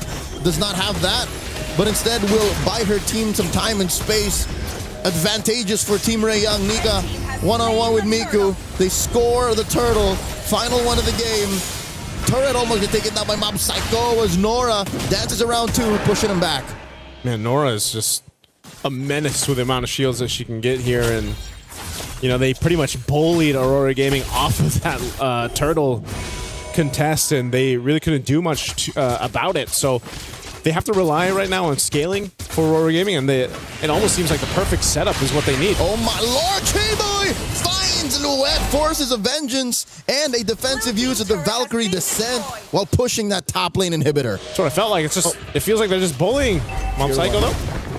Mom Psycho, Nora walks in on her. Miku here looking to drop some damage, and there's no one Fury, no one home. Ooh. It's a 3v2, and Miku barely gets away. Big stun coming through, but just not enough damage to get the kill there on Miku. She did have to pop the Purify Black Shoes, so a lot expended. There's the Sky Piercer now for Zulana, so Woo! She's online, she's ready to go. A hit away on this tier 2 on the bottom side. And this is something, again, crowd control favors Aurora Gaming with this. Chiboy's got to be a bit more careful on her initiations, and I think that's why, too, you're just waiting for Quinn to hit that power spike. A little more discerning. Yeah. I think Nika would be more than happy. Oh my lord, they catch her! Some tenderized beef served up by Team Rayoung. Again, 30 seconds off. She will be there in time. This is space and time for Team Rayoung to actually repair the map.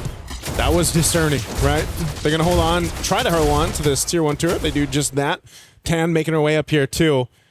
Mom Psycho, this has been her memo from game 1 now to game 2. Go ahead and just continue to be a menace on the opposite side of the map of everyone else. Now, eventually, this Clint will be online. She's going to be pumping out damage. She's going to be able to go ahead and hit from a range, but that's the thing. You know, Luet's the one. She's got to go in with this Valkyrie Descent, the Vengeance too, off of the combination. Now we'll see it in play for this Lord here. I think you're saying what Aurora's already thinking.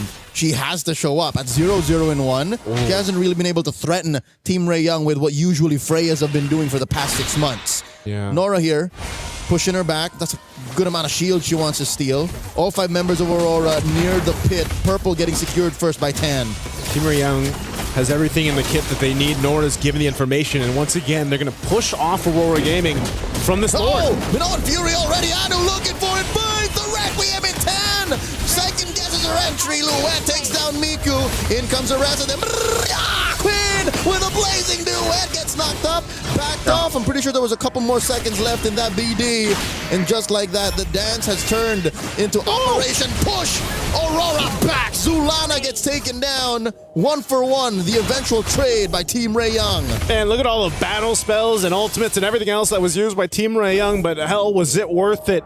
They get a kill on Zulana. They push back Aurora Gaming. They won't be able to full commit to the Lord, but still, that's what they've been doing throughout the game. They've been pushing and pulling in these team fights against Aurora Gaming. A Lord delayed is better than a Lord stolen. So that is what Team Rayoung is telling themselves right now with about 1,000 gold up and the rest of the map looking relatively red. I'm pretty sure they want to push mid in more. I'm pretty sure they want to take care of that big fat wave up top. That's why they sent Quinn there. That's why neither team are fully committing to the Lord just yet. This is not as free as one might think. Okay, now it's Aurora Gaming getting into position, but look at Chiboy's positioning here. They might try to make a sneaky play after they take this tier 2. It looks like they're going to make that call. Aurora Gaming has to respond to this. They don't want to get cut off in a bad position too. So current balls. Another Minoan Fury and Miku, despite right, the black shoes. She was waiting for the Purify to come off of cooldown. Quinn, AOT stacks off of that mid-wave. Chi-Boy with a conceal. Who's she gonna find? Finds Lu and Mika. Pixel brushing control. Lord with the knockout. Finds that crack. And will look for the break, but she gets taken down first. Mika scores. Quinn finds Zulana behind tier 1. Lord still standing. A 16th of its health. Tan has a red tree. Anu will not be able to, but it's one Mob Psycho the Lord Tan cleans up house in frustration, in anger that was supposed to be ours. It was time for Mob Psycho to step into this game, and she does just that. Here's a replay. Great setup, and this Blazing Duet was held on a little bit longer. Quinn will capitalize the kill on Zulana, and then this was just a face-off, a dance for this one. But Mob Psycho ends up securing the Lord. Highway robbery at point blank range. Who'd have thought it would be the sheriff who will commit the drive-by? Hey, they made it happen. They've brought some momentum in their favor. They've just got to deal with this. The Lord is actually going to be worked on really quickly. Oh, no. Uh-oh. Nora jumping in. Another Mongolian bouncy out served up. Plus with Gush. But Chi-Boy will be able to back off. In comes Tan. Another massive blazing to win by Quinn. Able to BD on out of there before it's too late. Nora dancing around them. And they're jumping by Tan. This is risky business. 4 members of Aurora will not allow for this. Team Ray Young, take care of the Lord. Okay, I think Team Ray Young's going to be happy with that. They took care of the Lord pretty much as soon as it spawned.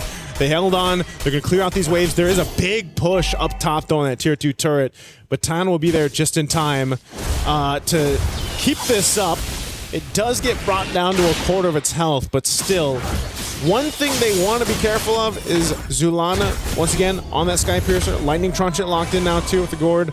You're seeing the amount of damage that can come through with that burst. But Quinn also being a threat. She's going to go ahead and start being a big problem for Aurora Gaming, and that's why we're seeing the timing on these team fights are so important on how they approach them. And so for Team Ray Young, their job right now is just kind of wait. They can't really choose to just pick someone off of this. It's really been reactive to Aurora Gaming has been thrown at them, unless it's Chi-Boy. But I think at this point in the game, she doesn't want to risk that. Ooh, Miku here down to a third. Again, she has to protect herself more than once now. She's been caught off guard, especially since her Purify is often on cooldown, given that every single hero on Aurora Gaming's lineup has some level of crowd control. Yeah. So that's why, Joseph, that's why Team Ray Young is always kind of like reactive. Yep. It's because they're always at the mercy of Aurora's crowd control. I think that's one of the great things about Gourd. Just the Mystic Projectile, that little stun, can only not only just stun you, but it can also check bushes, give you that vision. With amazing range. That. Yep, amazing range. Oh, Nika here, catches 3. The burst damage is real. Forced to flicker back. Massive tool, a resource that Team Ray Young have forced out of Aurora. And she's not going to have that for the Lord. This Lord is coming up here in about 8 seconds. No flicker available. That's such a, it might seem like a small thing, but it's a big part of making this Minotaur and Fury be a surprise. Yep, whatever bounty house is coming out of Aurora now is an honest bounty house. You see it walking up to you. Imagine how scary that is, but also how easy it is to dodge. Yeah, it's already inflated. It's just coming towards you. Rolling down the street. Like, I know there's a party on the way. Half health on this Lord. Let me step to the side. Oh, Louet might be looking to step to the side of this one. There it is. Catches just 1 plus the Requiem. And Zulana does bring out the Gush. Miku here dealing the damage on the Louet. But Miku will go down as well. 2 for 1. Aurora happy with the trade now. Nika getting louder. Red on her Bison Tan. Can't finish the job. Finally a 2 for 2. Nora dashing on out of here. Still a long earned kill. Team Ray Young just up 3k. Still not in a good shape. The burst from Không đứng được AD thì sẽ rất là khó thắng. Đấy là điều kiện tiên quyết các bạn. Vừa đứng được thành tốt nhưng mà ok, AD chết rồi. Game này thì cho AD là thắng. Oh my goodness. Rồi AD mà lên thì đánh thôi. What are we watching right now? Aurora Gaming. Chết rồi thì the push and pull họ sheriff's chắc chắn là down biết in a rồi. Mystic Tôi thấy game này rất chuối. Không được rồi. Họ ai để mất lót. Quá là one count of Lord theft. thật sự. Not on my watch, Arthur. What just happened? What entire nation? Tan Nation just happened. How did she just walk to the Lord and get it? Joseph, where's this coming from? Where's that coming from? All right. Aurora, unfortunately, is in a position to defend. The map still belongs to them, and it's up to Team Ray Young to punish them. Look at the damage the Mystic Field deals, Joseph. Yeah. Don't mind the gush, man. The field. Oh, no. That's projection. That's projection. We're thinking. T-Boy finds a crack fight. Mom Psycho serves up a kill to Miku. And now Nora dancing around Luet, Nika, and Zulana pushing him back. Miku. Black shoes. Black shoes. Close call. Chi-Boy holding on to that immortality. Quinn cleaning up house. Tier 2 goes down. Bottom lane. Chubby Wave pushing in. Team Ray Young are in the base. Oh, they don't want to overpush us though. There's the Mystic Gush on Miku. And another blazing duet. Puts Zulana 6 feet under. And now Chi-Boy gonna have her immortality pop. Not unless she has something to say about it. Tier 3 falls first. Man, Team Ray Young, they fought for these base turrets off a Lord that was pretty much cleared out from Zulana. They're going to go for the mid turret as well. Oh, that's it. They're already in the base and they're calling it theirs. Fist crack and break on Nika, forcing a defensive flicker. They got to retreat. Team Ray Young, they're approaching the inevitable. They found Aurora lacking. They put him into a corner. Yeah, they got all their base turrets again. Just like we saw in Game 1, now Aurora Gaming, they've got to kind of shift the focus. They've had a whole lot of control around objectives. Well, Team Ray Young, might have taken them some time, but they barreled through that.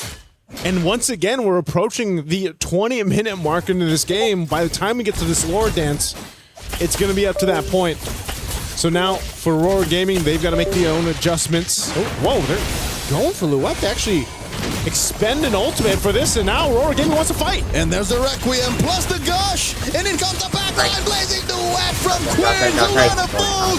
Big knock up a 10, looking to clean up house. Luet takes down Chi-Boy. Down goes Luet. Tan gets her. 2 for 1 now, Nika.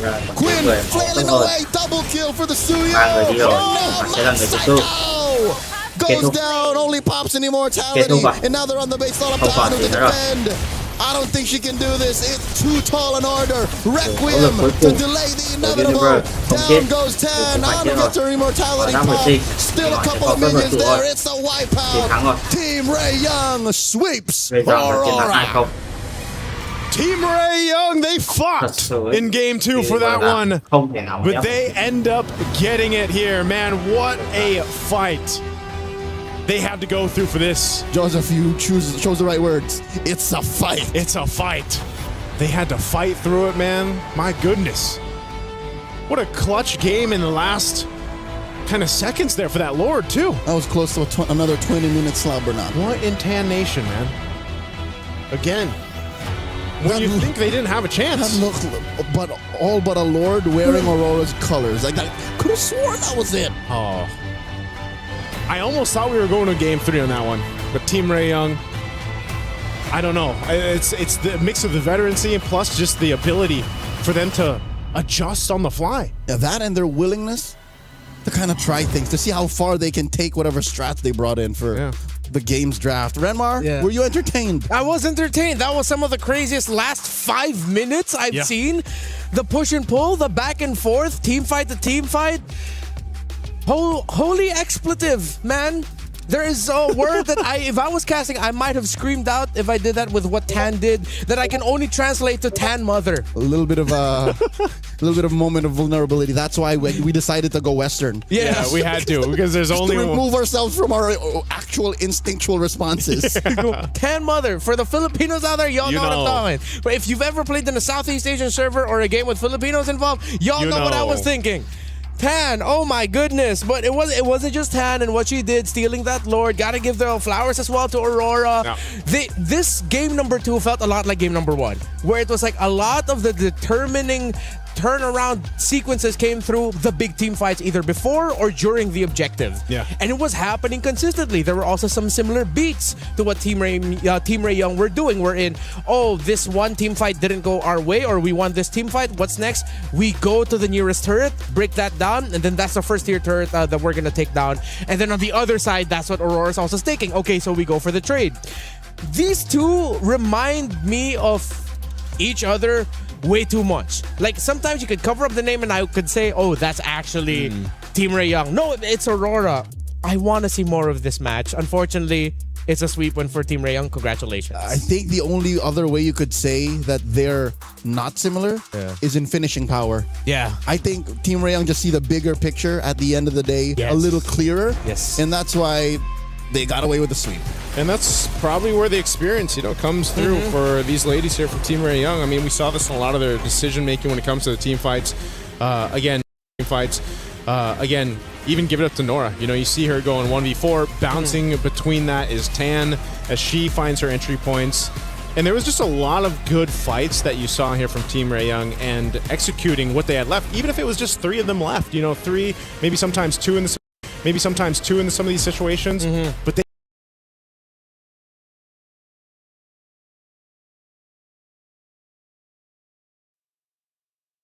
started to notice here though, and I think this is one of the very little adjustment that maybe Aurora could do and then start shocking some other more teams in their group. It's that just because your roamer has a big ticket ultimate doesn't mean you have to use everything alongside that big ticket ultimate. Everything. There were moments where I was thinking, why is Aurora gassing out?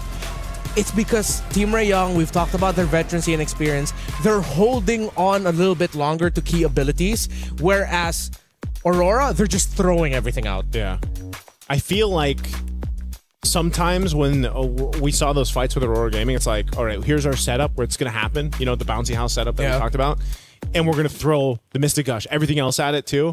And then once that is done, once that window's gone, if they haven't killed who they need to, it's like over. Yeah. That team fight power with that competition is kind of off of that. Yeah, and it was also similar to what happened in game number 1. A lot of the entries by Nora as the Alice in that game number 1 came off of the fact that the initiation by Aurora trying to take down Chiboy real quickly didn't work out. Suddenly here comes an Alice punishing all of that. It's a small adjustment, but I think Aurora could do it.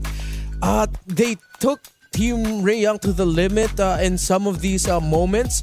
Although overall, Team Ray Young did have a better control of the map. But I feel like these two are soulmates, man. Team Ray Young and Aurora, they're like MLBB soulmates. It's not over just yet. There is a world where Team Ray Young and Aurora meet once again in the knockouts.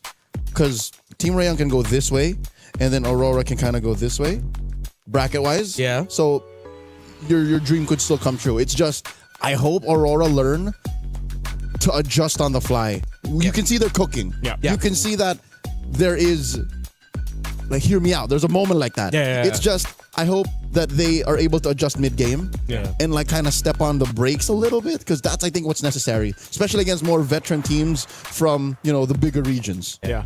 I think that's going to be necessary too for them, just to be able to, and maybe this is the downloading concept, that they can kind of learn from the series here, because I really like what they showed us.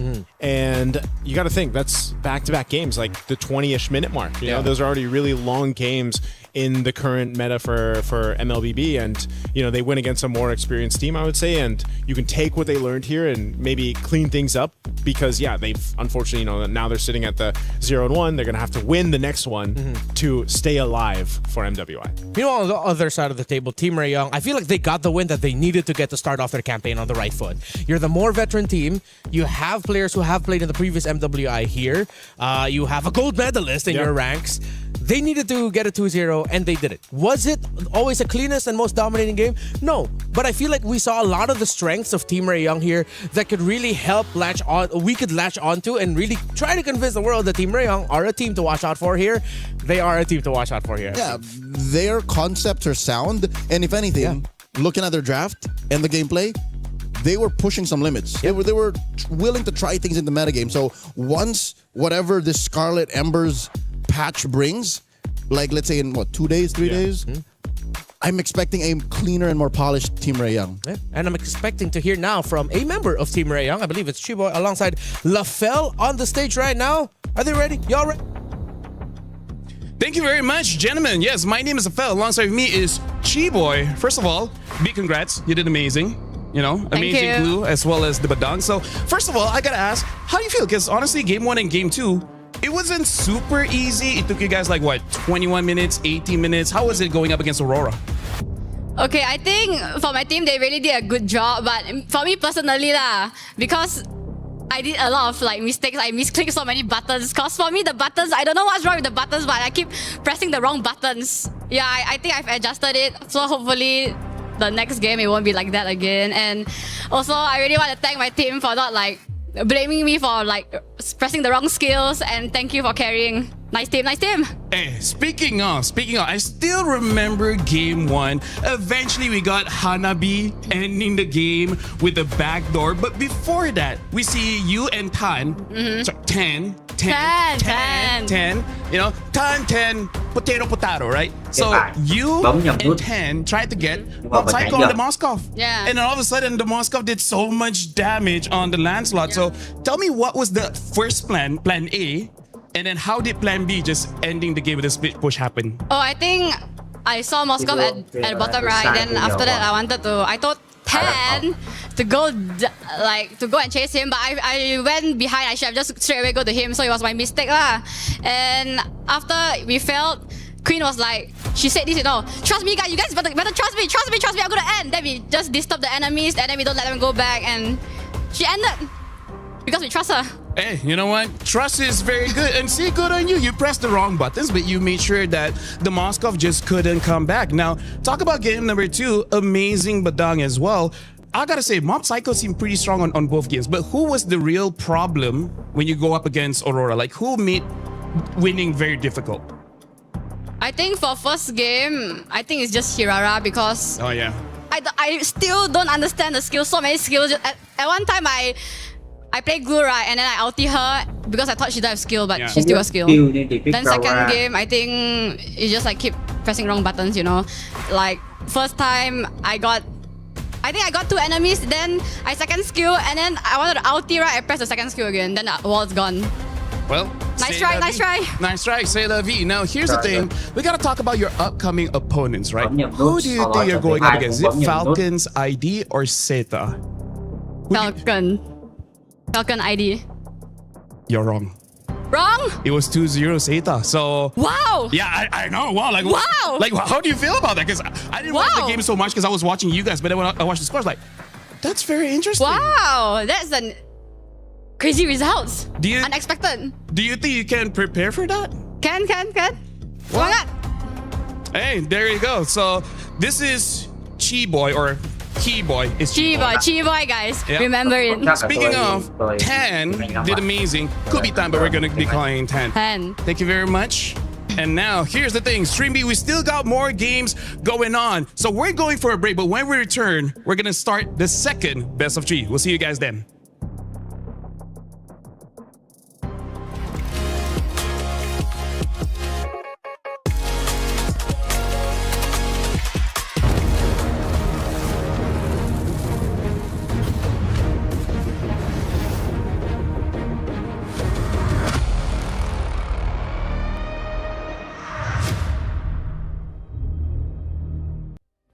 Play is in our DNA.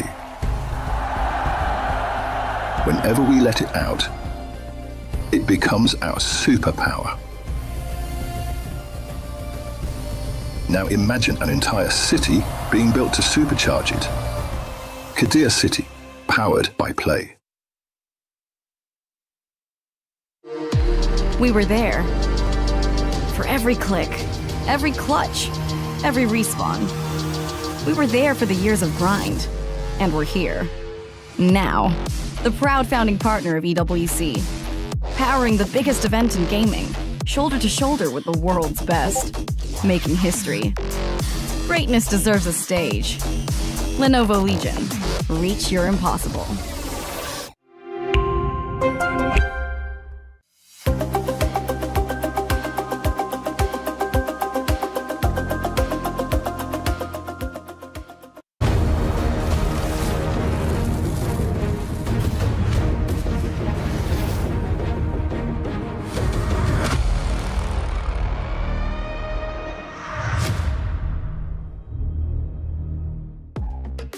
A lot of learnings there, especially the surprising result that happened in the match in Stream A where Saita, a team from China, swept the team that a lot of people were looking at as one of the strongest heading into MWI in Team Falcon's ID. But before we expand on that, I just wanted to get it out there that I was very surprised. Still here, of course, with Leo and Naisu.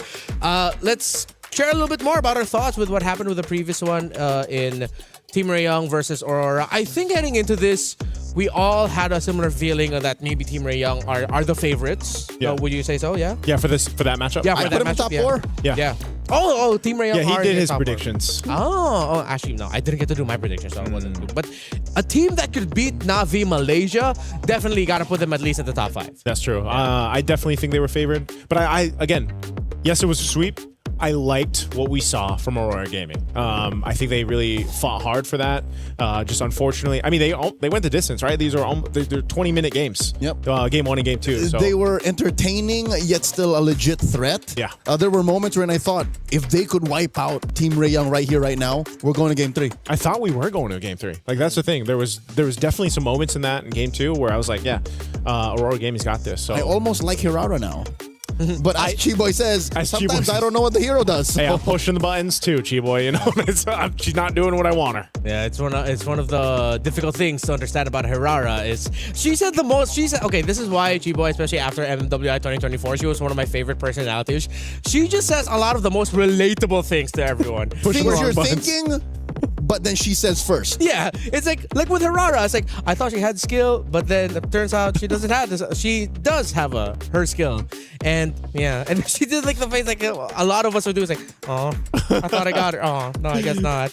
Yeah, it's just what you get when you're going up against someone like Hirara. How she was surprised by Saita's win. Yeah. As a sweep, because she was like, so who do you think is Falcon's ID? No, but oh.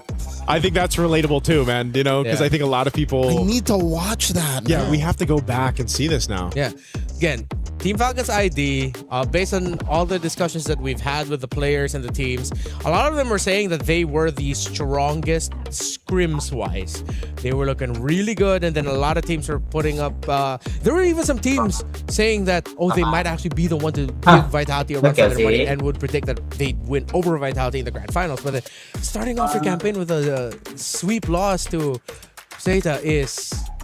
Now I want to see Saita because what kind of team are they? I think this is less an issue for Falcon's ID. Yeah. I mean, going through the lower bracket, being number 2 to Vitality for a majority of the year is something that's not alien to them. Yeah. But Saita out of China, they swept TLG, a name and a team that we're familiar with from MWI from previous years. Yep. They are. I think this is a bigger spotlight for them. Yeah. So now we put on the spotlight Virtus Pro, one of the teams going up in our second match against Twisted Minds. Rafa, Miss Meow, Livin, Minun, and Lunar. Rafa, Livin, Lunar, very familiar if you've watched. They were former, even Miss Meow, if I'm not mistaken, were former members of Twisted Minds in MWI last year.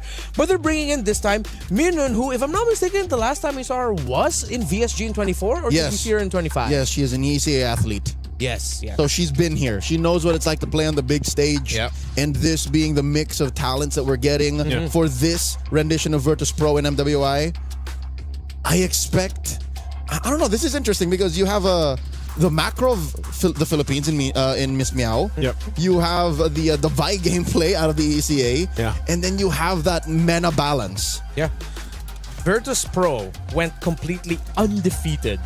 Didn't drop a single game in their qualifiers. 9-0. Yeah, 9-0. And if you're wondering, does that mean they beat Team Falcon's MENA? No, Team Falcon's MENA qualified through the African qualifier. Of course, a team out of Egypt, while Virtus Pro went through the MENA qualifier. So I'm excited to see Virtus Pro here because if they could go undefeated and if I'm not mistaken, the women's scene in MENA was inspired a lot by what Team Falcons has done globally. Yeah. It is competitive there. And then they swept it? That's wild. That's why I think I think this is the surprise of MWI. Like by the time we get to the end of it, the surprise is how impressive and how much has changed in improvement wise for some of the dark horses, some of the regions we're maybe not expecting, here for MWI. You know what a surprise is? The fact that they were able to make an all-star team under a banner that just got reformed. Yeah. You're able to get Maylane, Chin Chow, and then a majority of last year's Virtus Pro under this year's Twisted Minds. Yeah. This is a very trippy for me because, again, a lot of the names here just used to be in the other org. But, of course, Maylane and Chin Chow coming from Team Falcons ID. Falcons Vega, I believe, is the name that they're called. But, yeah, Team Falcons ID. I like how these two teams are quite international in their own right. Twisted Minds has a little bit more of a Vietnamese presence, but then you got an Indonesian presence. Meanwhile, Virtus Pro, you have an ECN in Minon. You have a Filipino in Miss Meow. Although, as per our previous discussions with Miss Meow last year, she has been in Mena for quite some time. You know, that Filipino story of growing up. She's lived there the longest time. So she can blend in very well with Saudi Arabian players that are also with them. So it's interesting. It really shows how global MLBB has gotten just with these two teams alone. Yeah. And we don't even have Giga Esports on yet, just yet. Yeah, GK is the most international of the teams that we have. Yeah. 5 different nationalities on this single team. Yeah, that's what makes these international events, I feel like, so special. You know, like you get a chance to go ahead and see players from all over the regions. That's why we mentioned too earlier on. You know, you got those mix-ups happening. I think even for me, when we were coming into MWI and preparing for it, I was like, man, yeah, there's so many familiar names, and then you have these shuffles happening, right? Some team members going to this team, and then of course, cross orgs, teammates. Happening. Yeah, but it's a great opportunity for these female athletes to go ahead and go through this, and again, competing on the biggest stage for orgs. These international events, I feel like, so special. You know, like you get a chance to go ahead and see players from all over the regions. That's why we mentioned too earlier on. You know, you got those mix-ups happening. I think even for me, when we were coming into MWI and preparing for it, I was like, man, yeah, there's so many familiar names, and then you have these shuffles happening, right?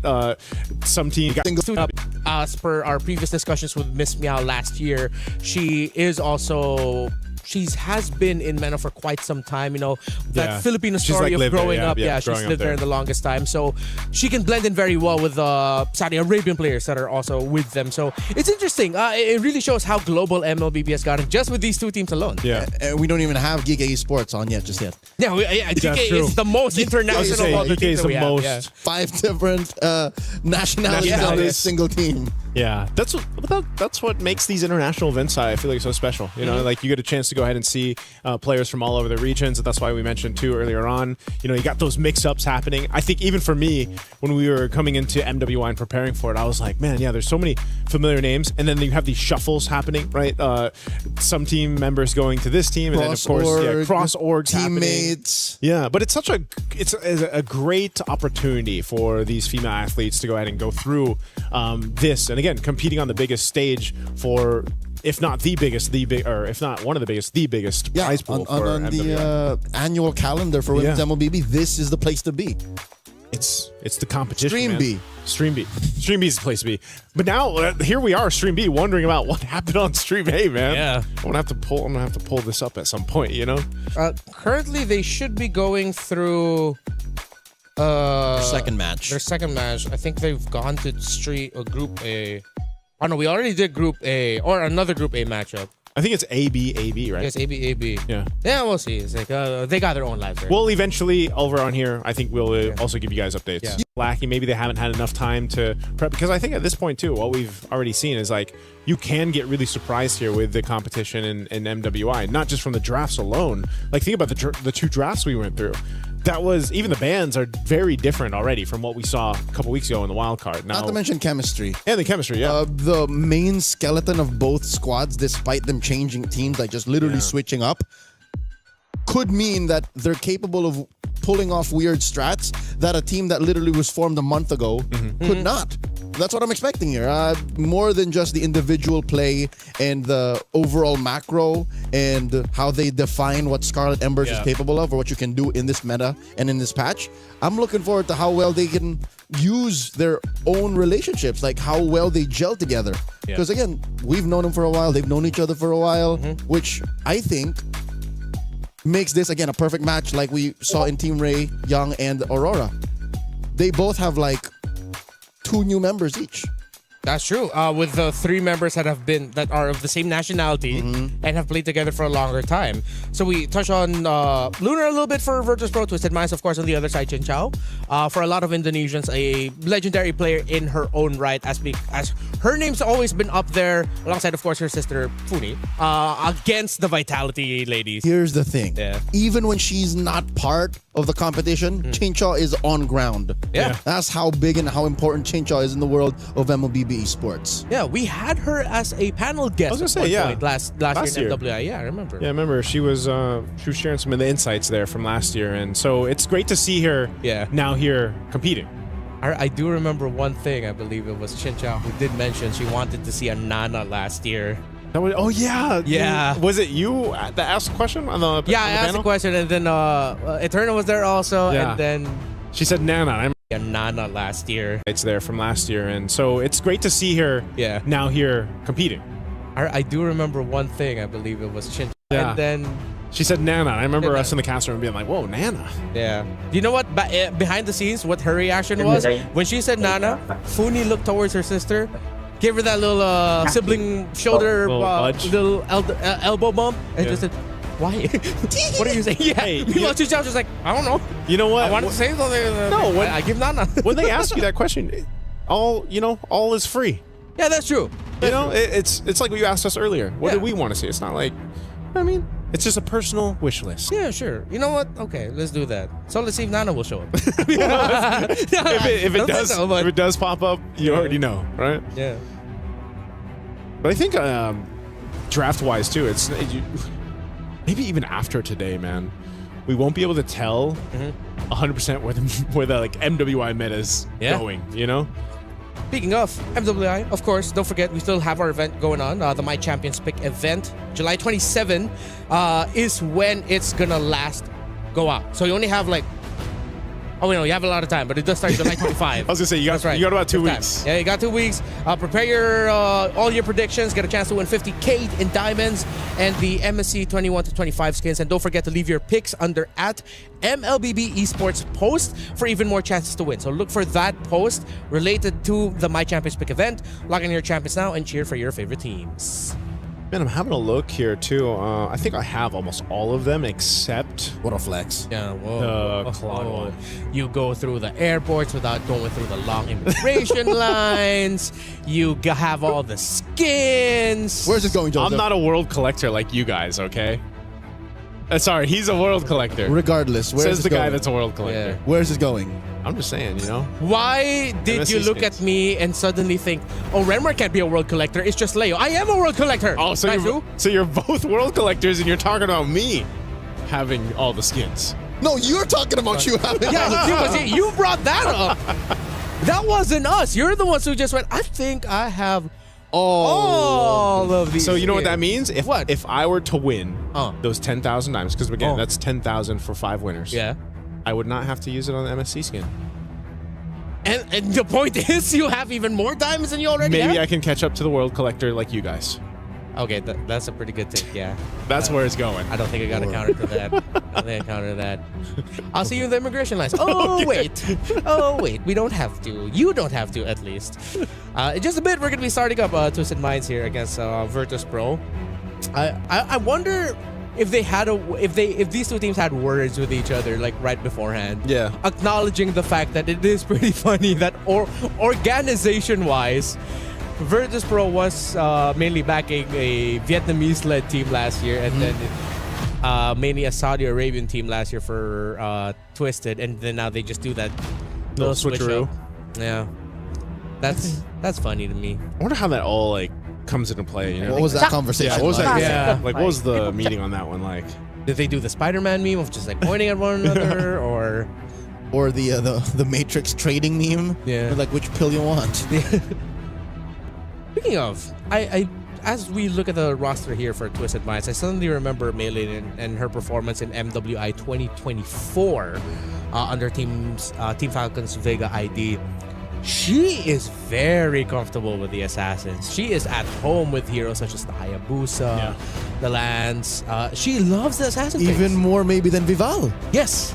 More, one might say she's more bloodthirsty than Vival. Yeah. Vival, even in the time of Ling's and Lancelot's was always just scalpel precise. She was always just, no, I'm going to do what's necessary. I'll invade when I need to, but I'm not going to run for the kill. Mei lane, though, different beast. Yeah. This might be like a styles clash between the two junglers in Miss Meow, and because I remember from Miss Meow's performance last year was that it seemed like her pacing is a little bit more of the slower side, not to detriment her, but more calculated, I believe is the best way to say that. She likes to take her time, get the information, and then pounce. While Mei lane will make that opportunity happen and will make certain sequences happen, even though most of her team doesn't see it yet. She's the one who's gonna go for the jump. Yeah, I mean this in the sweetest ways, but she hasn't taken that brawl server tendency out of her just yet, which makes for great games. And again, if you can get away with it and you can snowball out of control, it's by all means. Yeah, I think that's going to be one of the things to look at is, again, if you've been following some of these individual players or, because they've been on different teams, different organizations, you want to see that kind of that growth, right, that they've had over the years, over the seasons. I mean, someone too that I think of over here for Twist of Minds is Sa. Like, Sa has been playing for how many years? Oh yeah, Xeno Lilies. She was on multiple teams leading up to this. And it's Virtus Pro last year. Virtus Pro last year, and Sa loves MLBB so she much. Does, and she is one of those more aggressive kind of style mid laners. Yep. And last year when they fell, she couldn't hold it. That was a tough one, right? So, how much has changed in a year's time, right? Oh yeah, no, I remember Sa also, because I think it was in 24. Was it last year? Wherein she had to eliminate like one of her closest friends. That was the name of jungler from Cambodia in CFU. They fought it on. Was it last MWI or 2024? I think it was last year. That was like one of our biggest stories. That was one of the story headlines. Yeah. One of the few female athletes out of Cambodia that actually has played in MPLKH. Yeah, and has a win, if I'm not mistaken. I think she has a win under there. Oh, I'm gonna have to remind myself again of her name of that. So was it Fa? Because Sa and Fa? No. There was another one. Here we go. I will remember it. Okay. Yeah, I was thinking it was Fa because they were Sa and Fa, but I could be wrong. But again, jumping into this draft, let's go and see what will happen here. Dude, it seems like Atlas still definitely has a presence in the meta. He keeps getting banned out. He's not a bad pick. So as much as we want to veer away from the Atlases of the world, he's here to stay. You know what? You're not going to see his MSC skin right now. But yeah, it makes sense. And I think that's going to be the case even when we get to MSC, man. Real quick, before we analyze this, I just remembered. Yeah. It was Tagami. Oh, Tagami, yes. Yeah, from CFU. That's right. And then in an interview, they described that they were actually really close friends, Tagami and Sa. Yeah. So when Sa had to eliminate Tagami, and they had that picture of them, like hugging it out. It's like, I'm sorry, girl. But nature of competition. I was going to say, nature of competition, man. Yeah. Draft. All right, let's go back into this. Freya, Marcel. Okay, so instead of being the ones to pick up a Marcel open for them, they want to force out a different ban. It forces out the Paquito. I think Twisted Minds are setting up for a trade in pick 2 and 3. I just cannot see it right now. Maybe one of them's like eyeing out the possibility of a glue getting picked up early on, maybe? Right now, Matilda. One of the heroes that we did mention earlier. Yeah. As a potential surprise pick in the roam. This was a big target to ban out in wildcards. And when we did get to see it played, there's an apparent reason. Not only with the recent buff that she had for the Matilda, does a little bit more damage, a little bit more of a threat, especially early on. This is kind of leaning towards what we were talking about with how there's roams that you could pick up that are actually able to put out enough damage to be a threat, right, early on. But not only does she have that with the Wisp and everything else, but now you provide your team with a ton of mobility, right? The Circling Eagle setup or the Guiding Wind that you have. So I don't know if we'll actually see a Fredrin come into play here, because now you have an Akai and a Gord being picked up for Virtus Pro. And Leo mentioned Barretts earlier. I think you just go ahead and lock in a Matilda and Barretts at the same time. You just have to time your Deathness Welcome really well so that Akai's heavy spin just becomes nothing. But if you time it before the heavy spin, Akai can heavy spin, and then he's out of the belly of Barretts. Yeah. Meanwhile, the Gord into Matilda, is that a risky thing?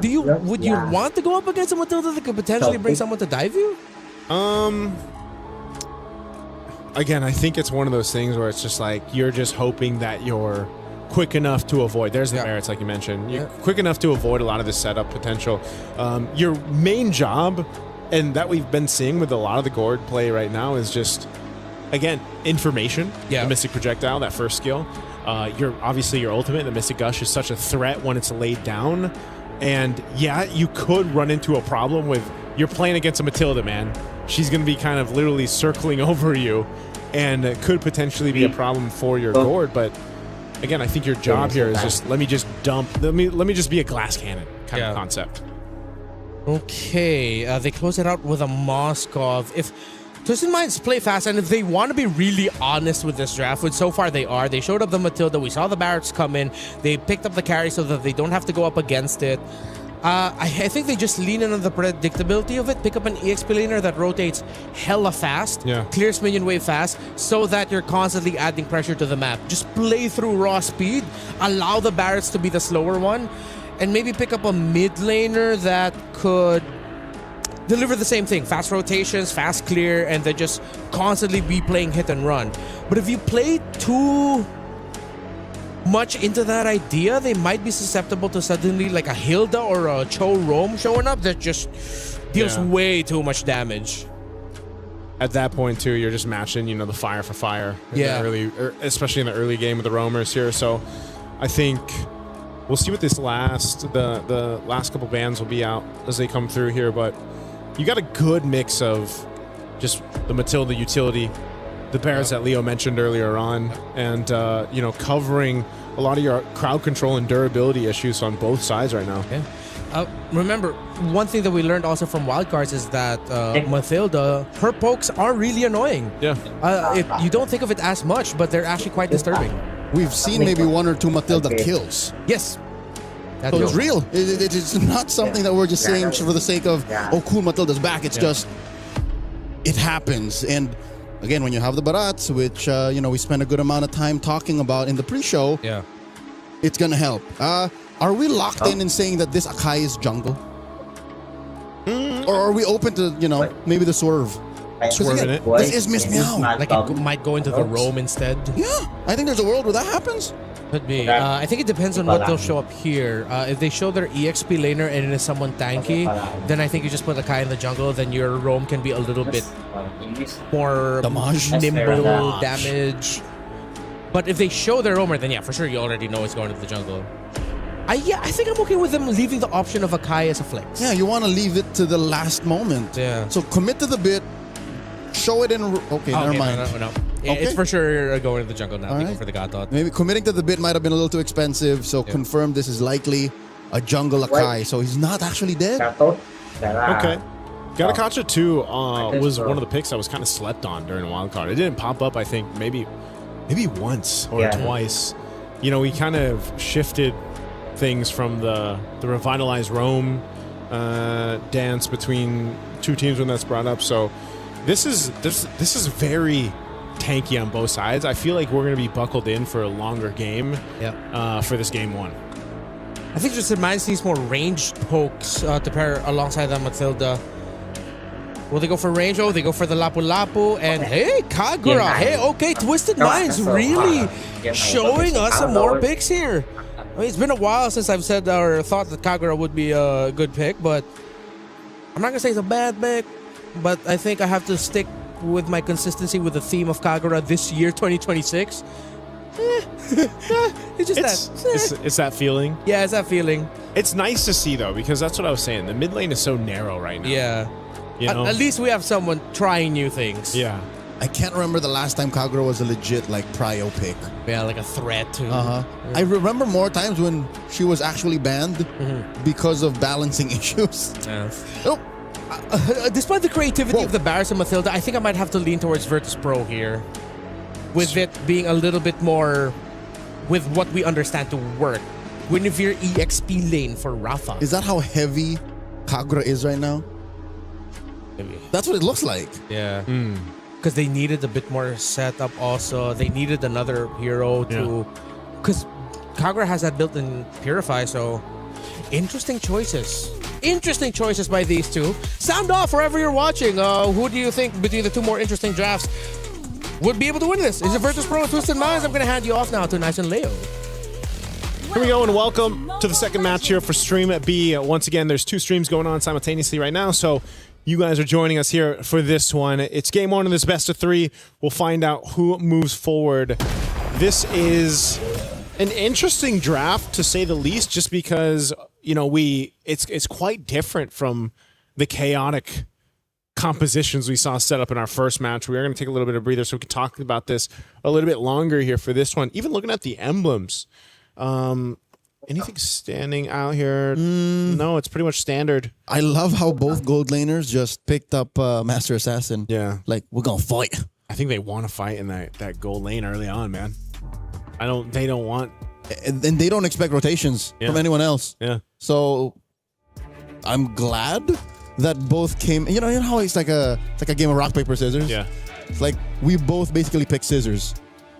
So we both just go for it. Yeah, and then it allows you to go again. Yeah. Because what if I went for the Master Assassin and then you went completely elsewhere? What if you decided to risk it and went for something like a mystery shop? Mystery shop. Right? It's like you greed out.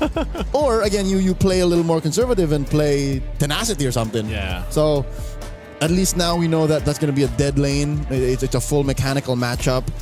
In mid... Okay, let me play devil's advocate. You and Renmar were a little more skeptical. I just mentioned the facts about Kagura. What if there's a reason why Sa picked this up? What if this is something that, you know, they've been practicing for months now?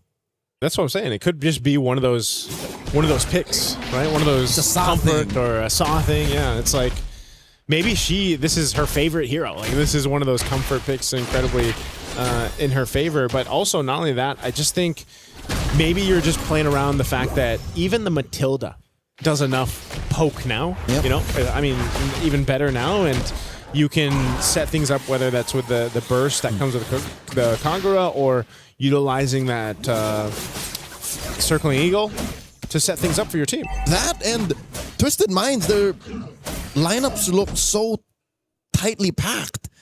You know, when you look at something and I like the way that's built. Yeah. I like when you put all of these together, especially with Chincha on the carry. Like that's the icing on the cake. Yeah, Chincha, she's going to be able to shred through that tanky front line that we're going to see here from Virtus Pro. Again, the play here, this is what we were talking about. I guess we're seeing a preview of that in the gold lane. And they're going to poke back and forth. Turtle will be up here in a second. And so Twisted has control of this area. Daisy level 4 on her Lapu Lapu. Still trying to get there for the Guinevere over here for Virtus Pro. Minion's going to go ahead and charge in, but they might be a little bit off for this fight here. Okay, in comes Miss Meow Daisy with the bravest fighter, the flicker to re-engage, finds Livin. First blood drawn by Twisted Minds, and Maylane, despite the heavy spin, gets the turtle. Free kill and major objective Sa with the flicker forward, pushing deep enough to threaten Grand Theft Orange. Twisted Minds just a second away from being called guilty. Rafa backs off, Maylane wants it. Maylane's gonna take it. Whew, Maylane just got a whole lot. Oh,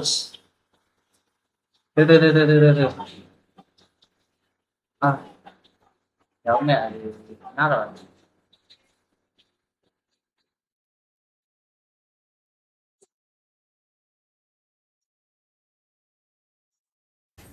Hey, Whoa! Whoa! Oh, close. All right, Daisy's fine.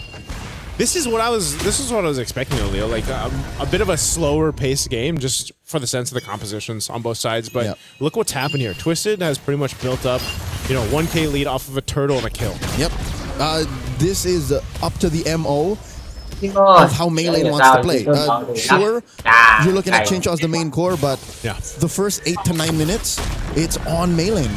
Yeah. This is her version of her aggressive self in this new Twisted Mind VN shell. I think I'm okay with it too. This Barrett's coming back into, I wouldn't say the forefront of the meta just yet, but like it's popped up now a few times.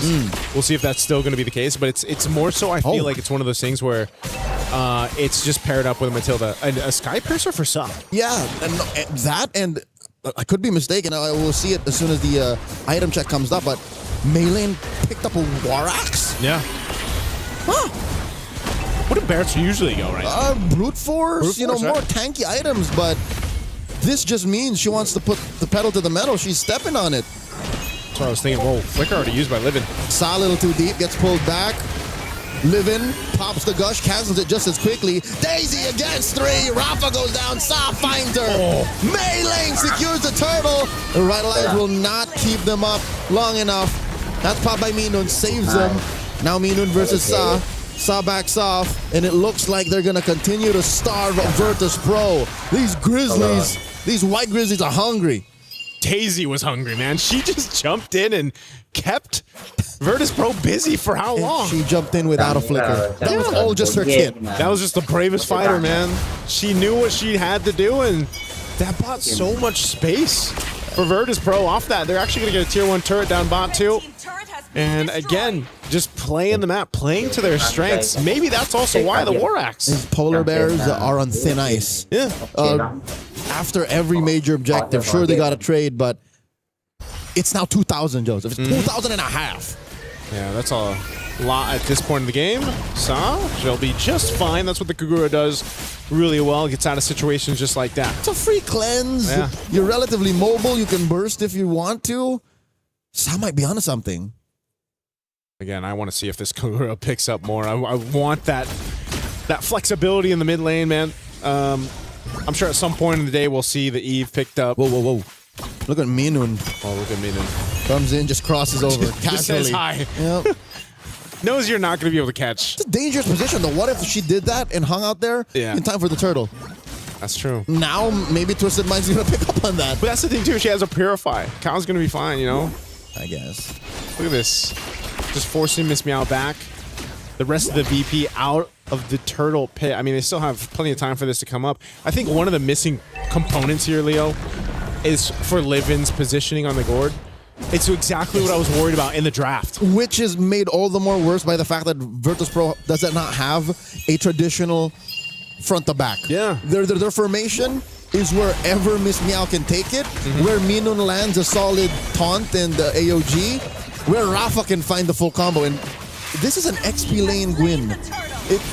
I don't expect it to build full tank. Livin here, down to a 10th of her health, very low. AOG defensively used. They find her, but the Revitalize keeps Livin alive. Miss Meow pushes back Twisted Minds. They saved her skin, taking Cow on the way out. I am so surprised Livin lived there. Like, she survived, and I think Cow was just like, I want to go for this. This is my moment. And she got stopped in her tracks. Revitalized diff. Yeah. They pressed the winds too quickly, and they couldn't close the gap, deal the damage when it was necessary. Yeah. You see that too. Minun picked up an early. I feel like this is an early Guardian Helm to deal with some of that kind of burst, and you know that she's just going to be in the whim of it. Yeah, the damage is a little too spread out. Twisted Minds, if I could say, oh wait, look at this. Full combo on Sa, didn't even get the cleanse. Well, I guess she did hold that brush a little too boldly, but I was saying, as the Gatot, I get why. Because look, physical, magic, true, it's a little too spread out. So she's just like, what if I just get HP? Yeah. Might be the best case scenario too. Again, it's it looks like Virtus Pro, they are going to have to slowly crawl back into this game. You're talking about a 3,000 lead up to this point. It might not be anything too big in the grand scheme of things, but right now, at least leading into that first Lord, it is going to make a difference here for Twisted Minds. Gush thrown out. Livin just isn't there yet to be able to go ahead and actually pump out this damage on the Barretts, for example. But maybe if she's able to go ahead and catch someone else out, that's, again, one of the hard things to do is because you have a Matilda across from you, the mobility aspect of Twisted's lineup is just that much better, right? Whereas Virtus Pro, on the other hand, they're either going to try to surprise someone with a Guinevere. Maybe eventually Lunar can land that spear that's going to change the course of a team fight, but that's going to happen later than now, you know, for this first Lord. And I think later to now is the major problem for Virtus Pro. Is because if we don't find the formation that we need to be able to get the most out of that Gush later, what do we do now? Yeah. Same question for that Moskov. Same question for Rafa's Guinevere. Because Twisted Minds, they're living in the now. They're going for the Lord here. Less than half health. Daisy and Chincha putting up quite a wall. Cow in the back line. Interesting how this Matilda's being possessed. Rafa comes in. AOG moves them all out. Quick heavy spin. Pulling it out. Miss Meow. Didn't even need to retribution. In comes the rest of them. Luna presses it, finds Minun very low. Mei Lane dropping that missile expert, gets knocked up by the Requiem. Miss Meow finds her. Now Daisy onto Lunar. 2 for none. Free Lord. Virtus Pro. Where'd that come from? This mind got twisted up there for that Lord. They were really, really low HP for Mei Lane. On to try to go ahead and secure the Lord, and then it came down to some retributions that didn't end up happening the way they needed, so Virtus Pro end up with a big shift here. Look at this replay, right? They go great, kind of zone out, but Miss Meow ends up getting this Lord, and then they're out of the firepower. Saw's gone too after she used the ultimate, and then things just fell apart. They weren't really in the fighting position they needed to, and then Chinchao, of course, she just had to disengage from that because everybody had already started to die around her.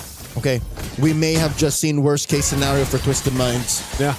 When you have the one-on-one situations down lock, but the rest of your team, especially the cores, aren't in a position, that's it.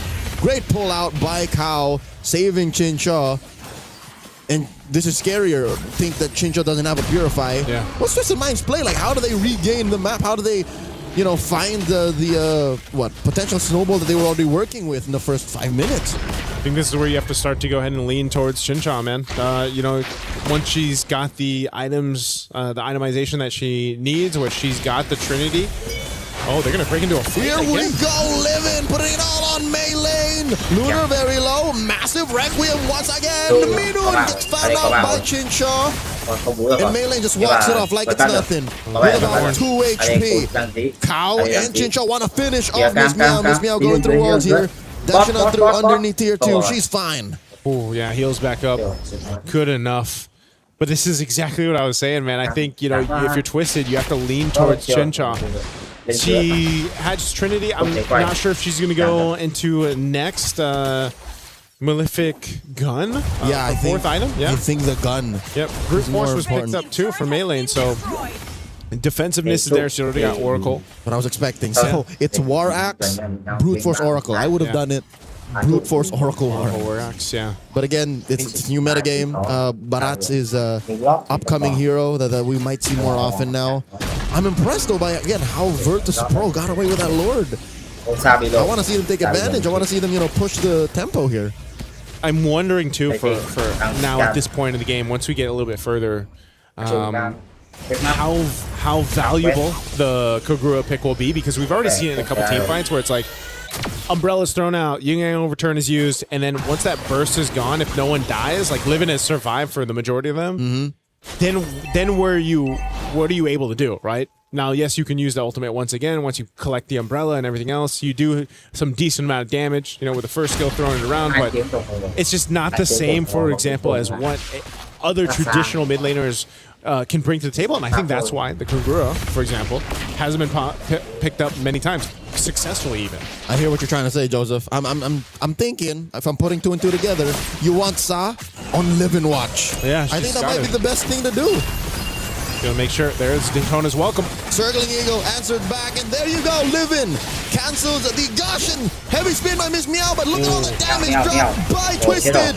Daisy finds Livin. Sa finds sweet revenge on Miss Meow. 2 free kills over to Twisted Minds as they work on the Lord. You see what happened there? Oh, hold on. Lunar actually chasing. Oh, point blank SOD. Will Lunar get punished? Minun might actually be the one that gets taken down. Lunar presses the SOD right before it gets expired. Oh, Chinchao takes down Minun. Gets a double. Rafa falls as well. This is no bueno for Virtus Pro. Lunar, the only survivor. Expect this map to turn blue. Oh, they're going to push into this base turret. They can't quite end it. Livin's going to be up, so she could just go ahead and clear out this minion wave, but talk about a setup. Chinchao will get out.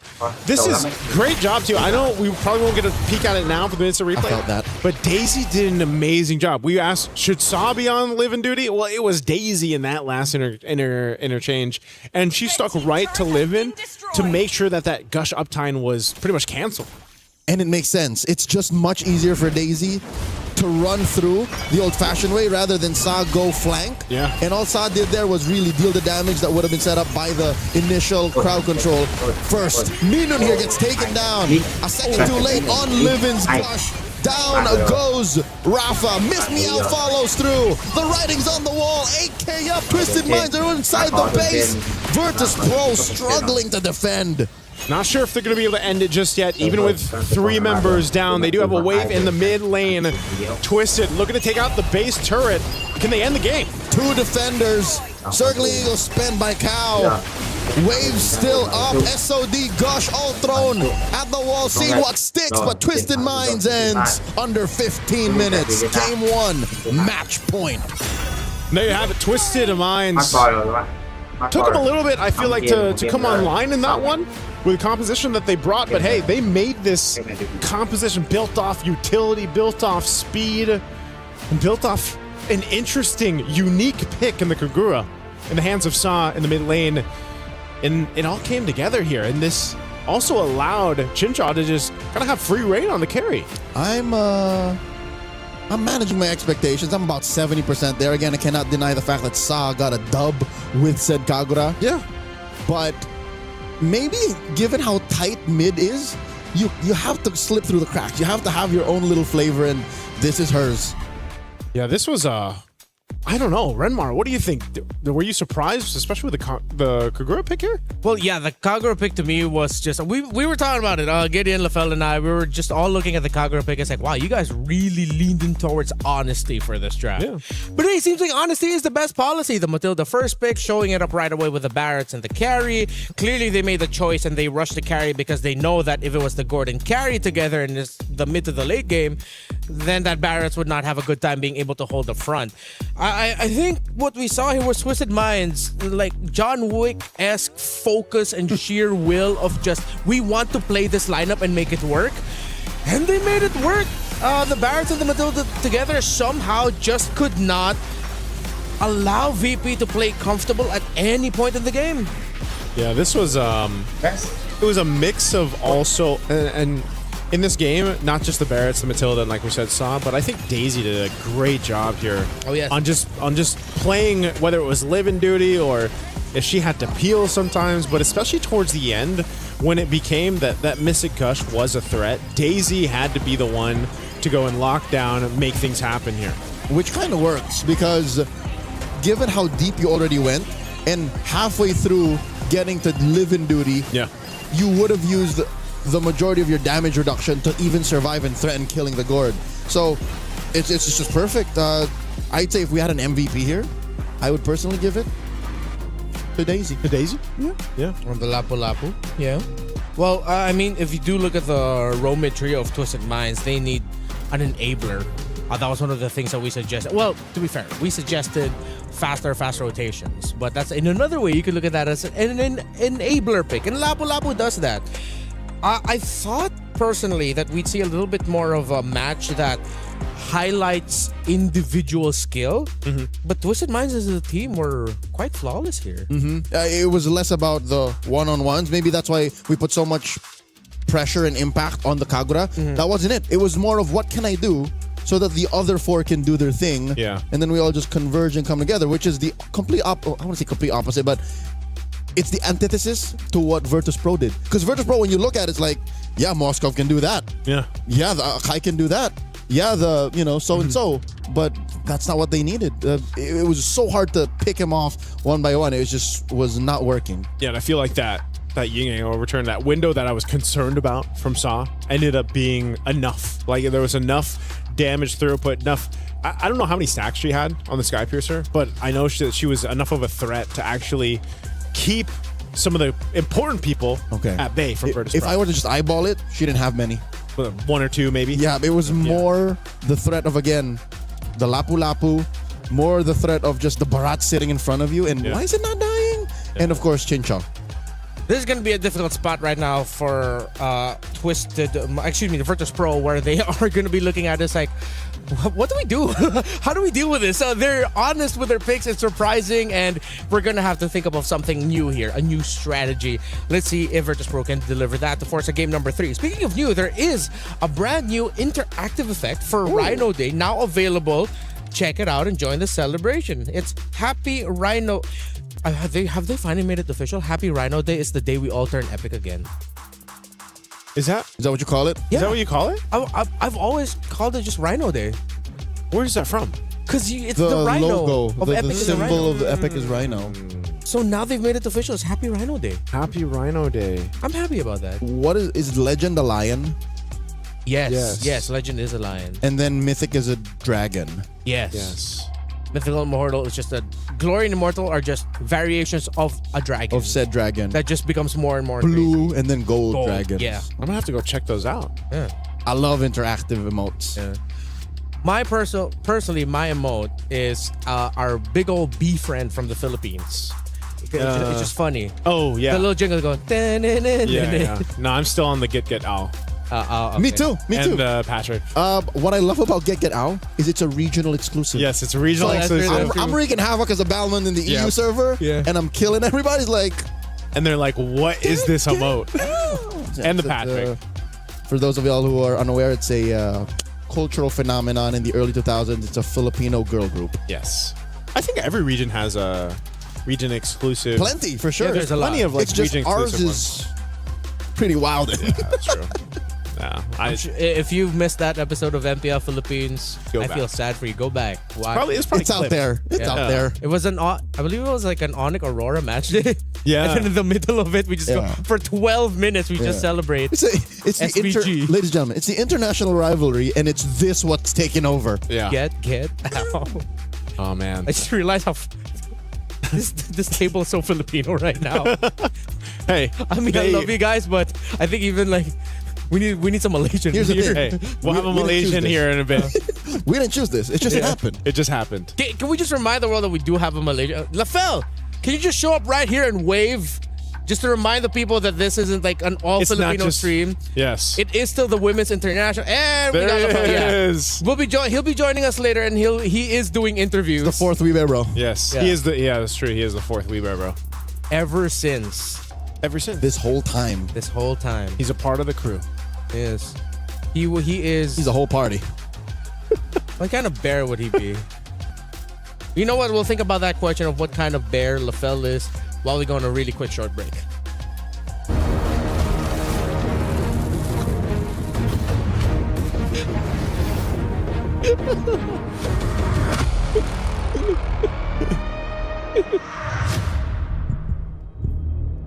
Yes.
All right, we are back. Still waiting for the draft for game number 2 to start between Virtus Pro and Twisted Minds. Both teams are now back on stage, and you're still here. It's us, We Bear Bros, Leo, Naisu, Renmar is my name.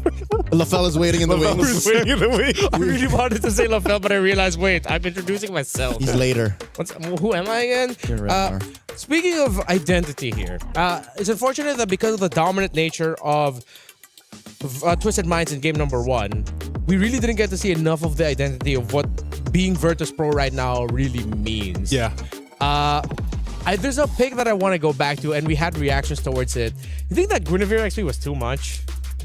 It was too much that it was like too little in the game, in the grand scheme of things. The fact that where it ended up in was neither here nor there for when we warned them about it. It's like, remember how when Guinevere comes out, you're like, oh, that better be jungle. Yeah. And then, whoop, got swerved over, showed up with an Akai. What is this? And then it ends up in the EXP. So, yeah, this might have been a situation of, you kind of overcooked. Yeah. The overcook. I think they were also left with the lesser of all the gold lane options. Moskov is great, and it clearly Virtus.pro seems like at one point they shifted towards let's just build a strong front for the Gord and the Moskov. But because you're up against the Matilda Barretts, it's hard to play that Gord into that. There were some moments, but clearly you're playing all in for the Moskov. Most of the Gorge's gushes were always like halfway through. Yeah. And that's what we talked about in the first few picks of the draft. We were like, this is like, because your first question, Renmar, was, did you want to pick the Gord into this? Like the Matilda? And then the Barretts came up. Yeah. And then even more so, I was like, oh, yeah, this is not going to be a fun time.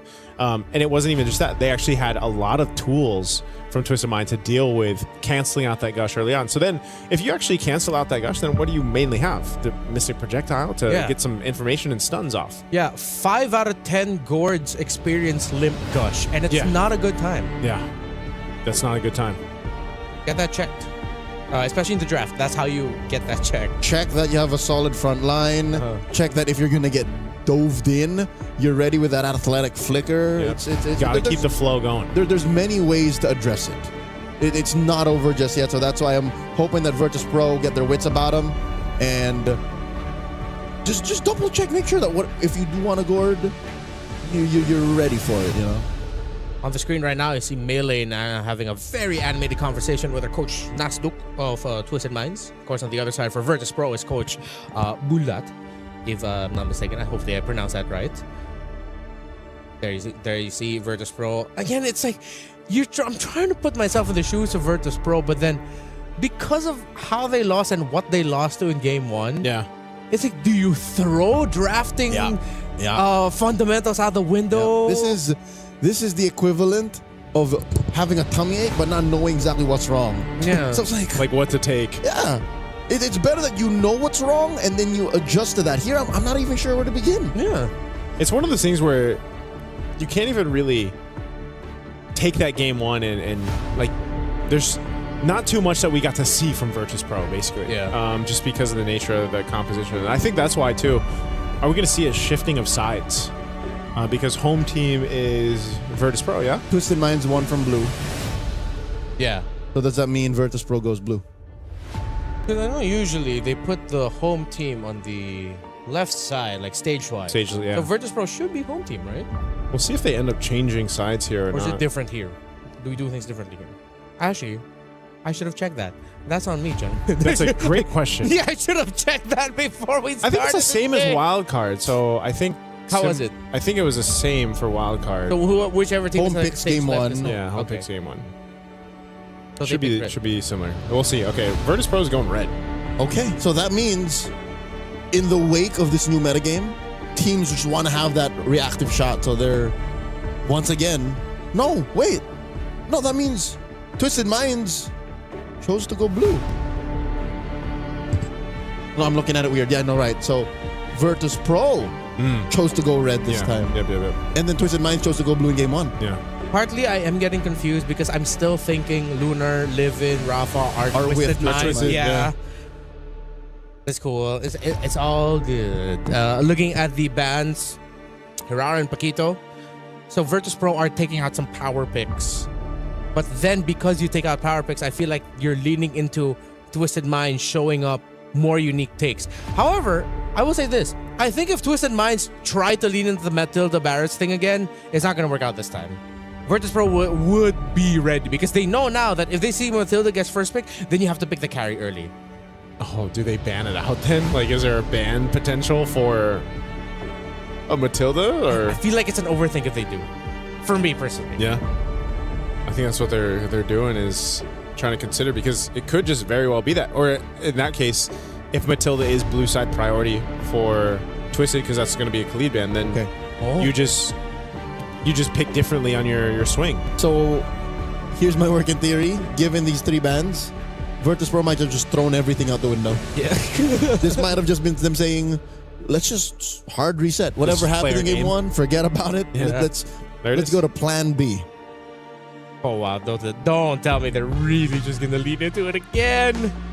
Wow, Twisted Minds. The Matilda team. Yeah. Who would have thought?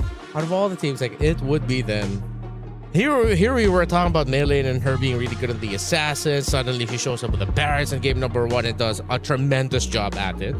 Great targeting with the Tetanus welcome. So Virtus Pro now, alarms are blaring. Yeah. They're gonna Barats again. They're gonna Barats again.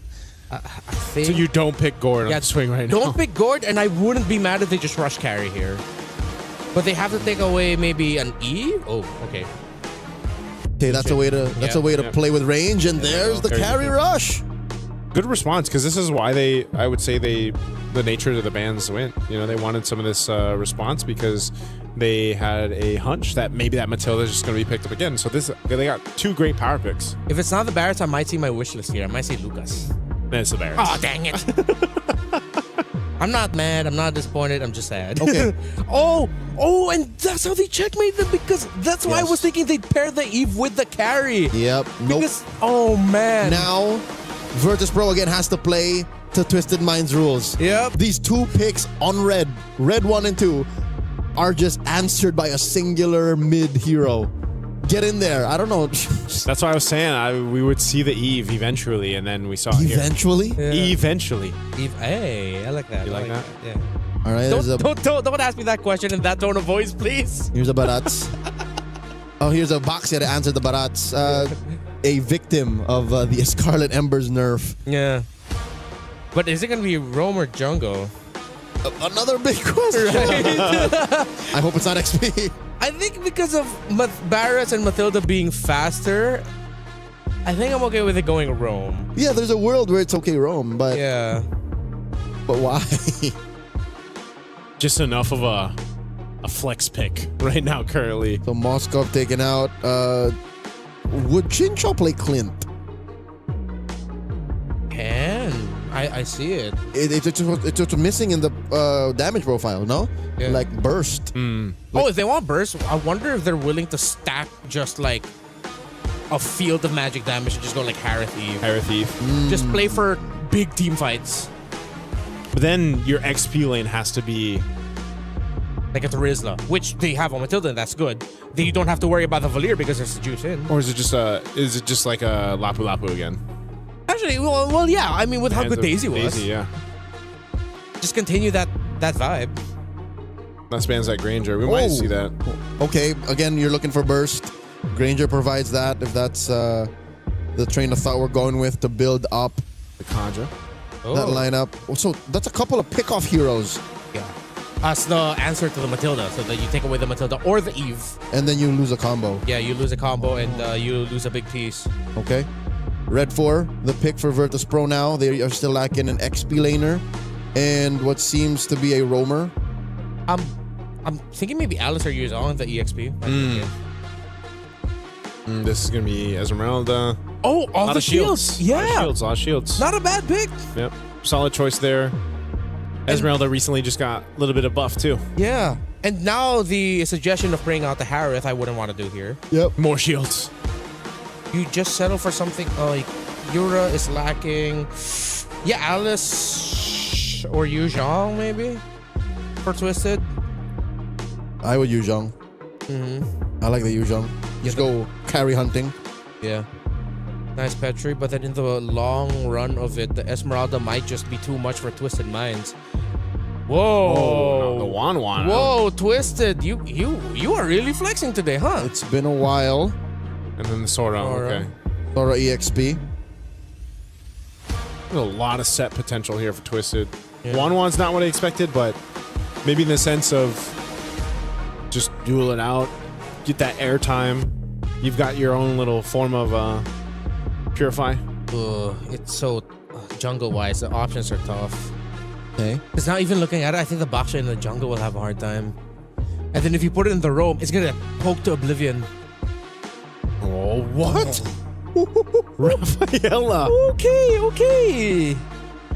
They decided to match the little speed and trying to buff up the Baksha. For Virtus, I think the Esmeralda is the X-Factor pick, but in the big picture, I just prefer Twisted.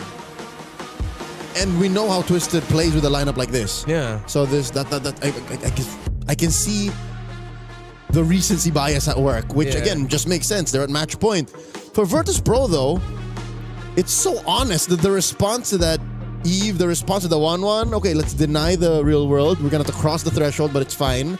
Deny the crossbow of Tang. Let's just get on out of here.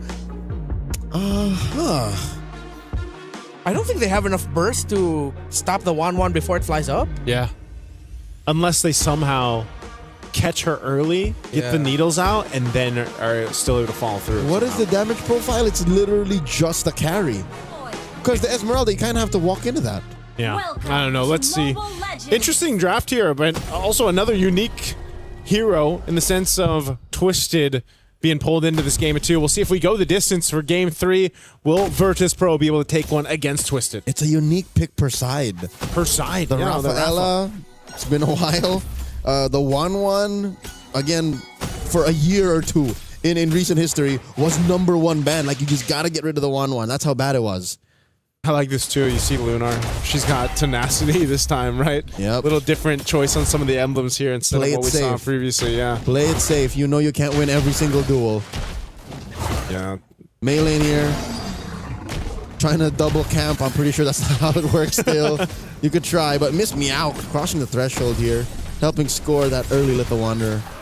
So even with the changes that we've seen on the jungle and some of these tankier heroes, seems to still be the main way to go. You know, pick up the Boschas, pick up the Barretts, pick up... Eventually we'll see the Fredrins, It's not like they're completely dead. It's just they were cut down a peg. Yeah. I don't know. Maybe they're going to be cut down a little bit more. Are you thinking they can still get nerfed? Yeah, I don't know. It's such a weird thing to be back into this basically tanky meta in the jungle. I mean, there's still room. There's still room for flexibility. We saw that already in the wildcards. But I'm just wondering if that'll end up being the course of, you know, the MSC and MWI as a whole, where it's like, yeah, we find ourselves in this once again. We gave the MSC skin to Boxia this year. So it's part of the plan. Yeah, it's Moonton's at work. We see the grand plan now. Turtle spawns in the upper quarter. It's clear that for Virtus Pro, it's no problem for them to quickly rotate. Again, you have a Boxia, you have the Rafaela. They started up. It's Mei Lane pulling it slightly over to their side. Sa holding onto that RWM. Rafa with the jump in. And the crash. Shifting skies. Look at the damage. RWM. Miss Meow secures Living with the Crimson Beacon. Mei Lane very low gets pulled out by the guiding winds. Ooh. And there is first blood. Double kill for Mei Lane. Miss Meow falls. Rafa flickers back. Sa flicker 2. Void Crystal takes down Rafa. And down bottom, can Chincha win the duel? Chincha already took to the skies. Both gold laners have already used their ults. Yeah, they've both been used. Sa's there, though, and Chincha, they're going to go for Lunar. Sa drops it. He's a little bit more. Minu to the rescue. Lunar's fine. Yeah, she's got the heal. The timing was just off a bit. Whoa. Uh-oh. Did she get it? Cow got it. Cow got it. Okay, it went from worse to bad. Yeah. Cow gets the orange buff away from Miss Meow. Denied. And Twisted potentially almost got a kill on this bottom side Lunar, but good thing Minun's there to go ahead and heal her back up. She will go ahead and get this reset going. But yeah, you already saw that fight break out. You see how much damage potential too comes from a Barrett's early game. Like that's crazy. And there isn't even the War Axe built up. And I'm thinking, is she going to build War Axe first? Yeah. Is this going to be a different build path? Looks no, like it. It's the same. It's the same build. First item War Axe, and she gets it at 3.5 minutes. Yeah, and she comes. No, she did not steal it. It's Miss Meow who gets her own. But Detna's welcome, plus the RWM. Crimson Beacon won't save her. Miss Meow goes down. Minun falls as well, Living backing off. But Chincha wants more. Chincha gets knocked up, cleanses, and she's finally backing off. You're seeing it, man. You're seeing this Leo in action in a lot of these early skirmishes where Virtus Pro just unfortunately cannot go face-to-face when there's a stacked up Barretts like this and the rest of the squad. There's too much even slowing them down to, like, get away. You know, whether that's with the real-world manipulation from Sa or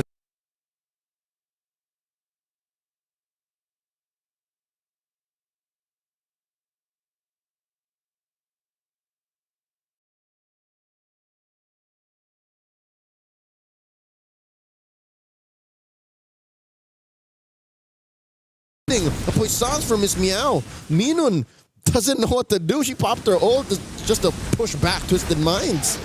I'm wondering where, again, this Rafaela pick, it's great to see the unique heroes pop up. It's great to, see some of the flexibility in the draft, but the Rafaela in this picture, you're kind of not able to do too much. And if you compare it to what a Matilda brings to the table, it's, you almost just feel like a heel bot at this point. I don't want to call it this early, but with about 2,500 up, 5-0, a major objective taken down, it looks like that Rafaela is the glorified babysitter. Yeah. Nothing is quite like the love and care of the actual parents. So yeah, that's why I'm saying this is one of those instances where you're just like, just heal me. That's because eventually you've got the rest of her kit too that can help, but it's a while until you get there, and not dying and winning are not the same thing. Yeah, exactly. So that's why Twisted is continuing to take down the space, take down the map. These turrets are easily for them to take down because Virtus Pro just can't fight this. Shifting skies into the RWM. Minun gets taken down. Daisy, the alley-oop from Sa. Just like that. Under this turret. Oh, the charge up. Detna's welcome, finds one, it's living. Get in my belly. Throws it over, scores the kill. Take it to the skies, it's Kincho. No one down just yet. Does push Miss Meow back. Rafa gets it knocked up and taken down just like that. 2 for 1. Yep, those shields aren't going to save you with that. Twisted look to take the tier 1 off of that. They also have the third and last turret of the game coming up here too. It's like they want to try to get the turret, but they don't. They're pushed off to it. Virtus Pro will hold on to it, but they're going to have to say goodbye to the last turtle. So Twisted now up nearly 4,000 gold. Should be about that mark after that turtle. There it is. They are in a big lead. So where Virtus Pro, to get back into this game, to stay in the series, they have to turn around a lot here. And I think a part of this is letting Lunar get to the itemization she needs. Rafa is a threat. Like, there's a part of her that is still a threat because, again, she can really utilize taking these shields over from Twisted. But if you don't have the firepower to kind of capitalize on that front line of yours, then you're exactly what we're seeing, where you just kind of have to watch your turrets be taken down and wait for that opening. And that's the problem. They have to work on their cardio. They got to get their striking down. Yeah. Their grapple game ain't there just yet. So which do they adjust first? I don't know, man. Do they take care of the map so that they can farm, or do they farm up so that they can eventually fight on the map? Shifting skies, buying time here, looking for the engage. Miss Meow rolls out to the side. Big push up top. They left that chubby wave. See, it's things like this. Is like, as VP, what do? Do you focus on getting the farm on Lunar? Yeah. Or do you, not care about what Twisted Minds is doing? This is one of those things, it's like having a to-do list, but only having an hour left in the day, and you still got 5 check boxes to mark off here, so... 5 is generous. This looks like it's more than 5. It's probably 6. Maybe a little bit more. I think it's a dozen things. It's a dozen things that they gotta do. And some of them are dependent on other folks. Yeah. Circling Eagle here. Chincha joins up, looking to take to the skies, unlock that crossbow of Tang. Cow flickers back. And there's a Detna's welcome, plus a shifting skies. Sa gets a kill on Minun. Chincha. Miss Meow might be up next. Miss Meow pops the puissance, but not enough damage reduction to save her there. And now they're gonna munch on her purple buff. Twisted Minds are taking Virtus Pro's lunch money. Yeah, they're looking to take the shield down too. They've got a wave up there pushing, and it's only a few members left of VP. Holy defense, that shield's gonna pop now on the bottom side. And just, again, we're seeing this. This is the result of being up almost 7,000, well now 7,000 gold. That's a good chunk of change to deal with in terms of fighting power or being able to survive what Twisted is throwing on them. And Twisted doesn't even have to do anything fancy. It's just kind of brute forcing their way to collapse down on Virtus Pro's lineup. So Lord is secured, big take there. Virtus Pro is going to find themselves with their backs against the wall here while Twisted continues to punch down these tier 2 turrets up top and mid in the next. Again, at this point, you're taking a look at the itemization from Virtus Pro, and they just aren't there. Not the trinity we're looking for from Lunar to be effective yet. Ooh, on the carry. Look at this. A select build from Melee on that Barat. She actually builds the Pauldrons. Yeah. So she's saving herself from the damage on Lunar, maybe? Oh, another Deadlands welcome! RWM underneath, Live-In won't survive! A pickoff underneath an inhibitor! Yeah, that's how you know it's a really dire situation to be in. Almost 10,000 now up to this point. Twisted has just kind of picked and chosen what they wanted to go ahead and take from VP. And now as the Holy Defense will pop in the mid, this slow push from the Lord down bottom. Again, that shield was already taken care of. A heal's going to be used here. VP trying to hold on. Shifting skies plus the guiding winds into the eagle. And they are going to try to punish Live-In with the Crimson Beak, and they find Daisy and Cow. The damage is real. King Chaw finds Lunar. Soft Flicker's back. The bloodshed underneath that inhibitor down bottom, distracting him from the Lord marching and crashing down bot. Okay, well, Virtus Pro showing some fight here. They're trying to hold on to this turret. RWM Minun will be able to cross. Here's a quick replay as Virtus Pro gets pushed in on. Twisted Minds are in the base in more ways than one. Down bottom already goes. Here's a quick replay. Yeah, that replay, again, giving us a look at how it kind of went wrong there for Twisted. Luna was able to go ahead and just kind of freely hit them, fire off on the backside, did a ton of damage, so she's getting to that point. But, you know, they do eventually lose a base turret, but what happened there is you're down 10,000 gold. That's a successful defense for Virtus Pro. And consider this, the extra firepower to make up for the difference between the 10,000 gold that Twisted Minds has on VP was made up for by turret. Yeah. So that could not happen again. That should not happen again. Yeah, shouldn't. But Virtus Pro, with that bit of extra gold to go in their pockets, it's going to really help them go ahead and potentially, I don't know if they're actually in a fighting form just yet to go ahead and fight and contest against the Lord. It might be one of those cases where they just need to defend again and hope that they can maybe get a numbers advantage here. Rafa and Miss Meow kind of scouting things out. Whoa. Look at this. They're going to get collapsed down on. Yep. That could have gone so wrong in so many ways. It could have got sandwiched. Yeah. You don't want to get sandwiched there on that choke point of the jungle. Little look here at the animation before this Lord comes up in about 10. This is what I was saying. You're tanky. You're decently tanky on Rafa. Miss Meow too, trying to get to that point. Even for the Rafa Vanilla, man, the most interesting pick on this side for Virtus Pro.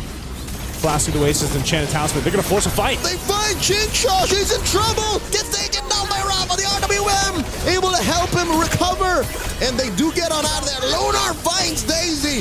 2 free kills. Make it 3 as Melee falls in the hands of Live-In. All Virtus Pro. There's the Virtus Pro we wanted to see in game 1. And now off of that fight from a base defense to this to punish Twisted. They've got themselves the Lord. Virtus Pro, they're going to go ahead and push it down mid a little bit further while Twisted tries to defend. They did not respect the damage output out of Virtus Pro. Chinshaw put herself literally in the middle of 3 members. All Virtus Pro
Ok, kết thúc stream nhé.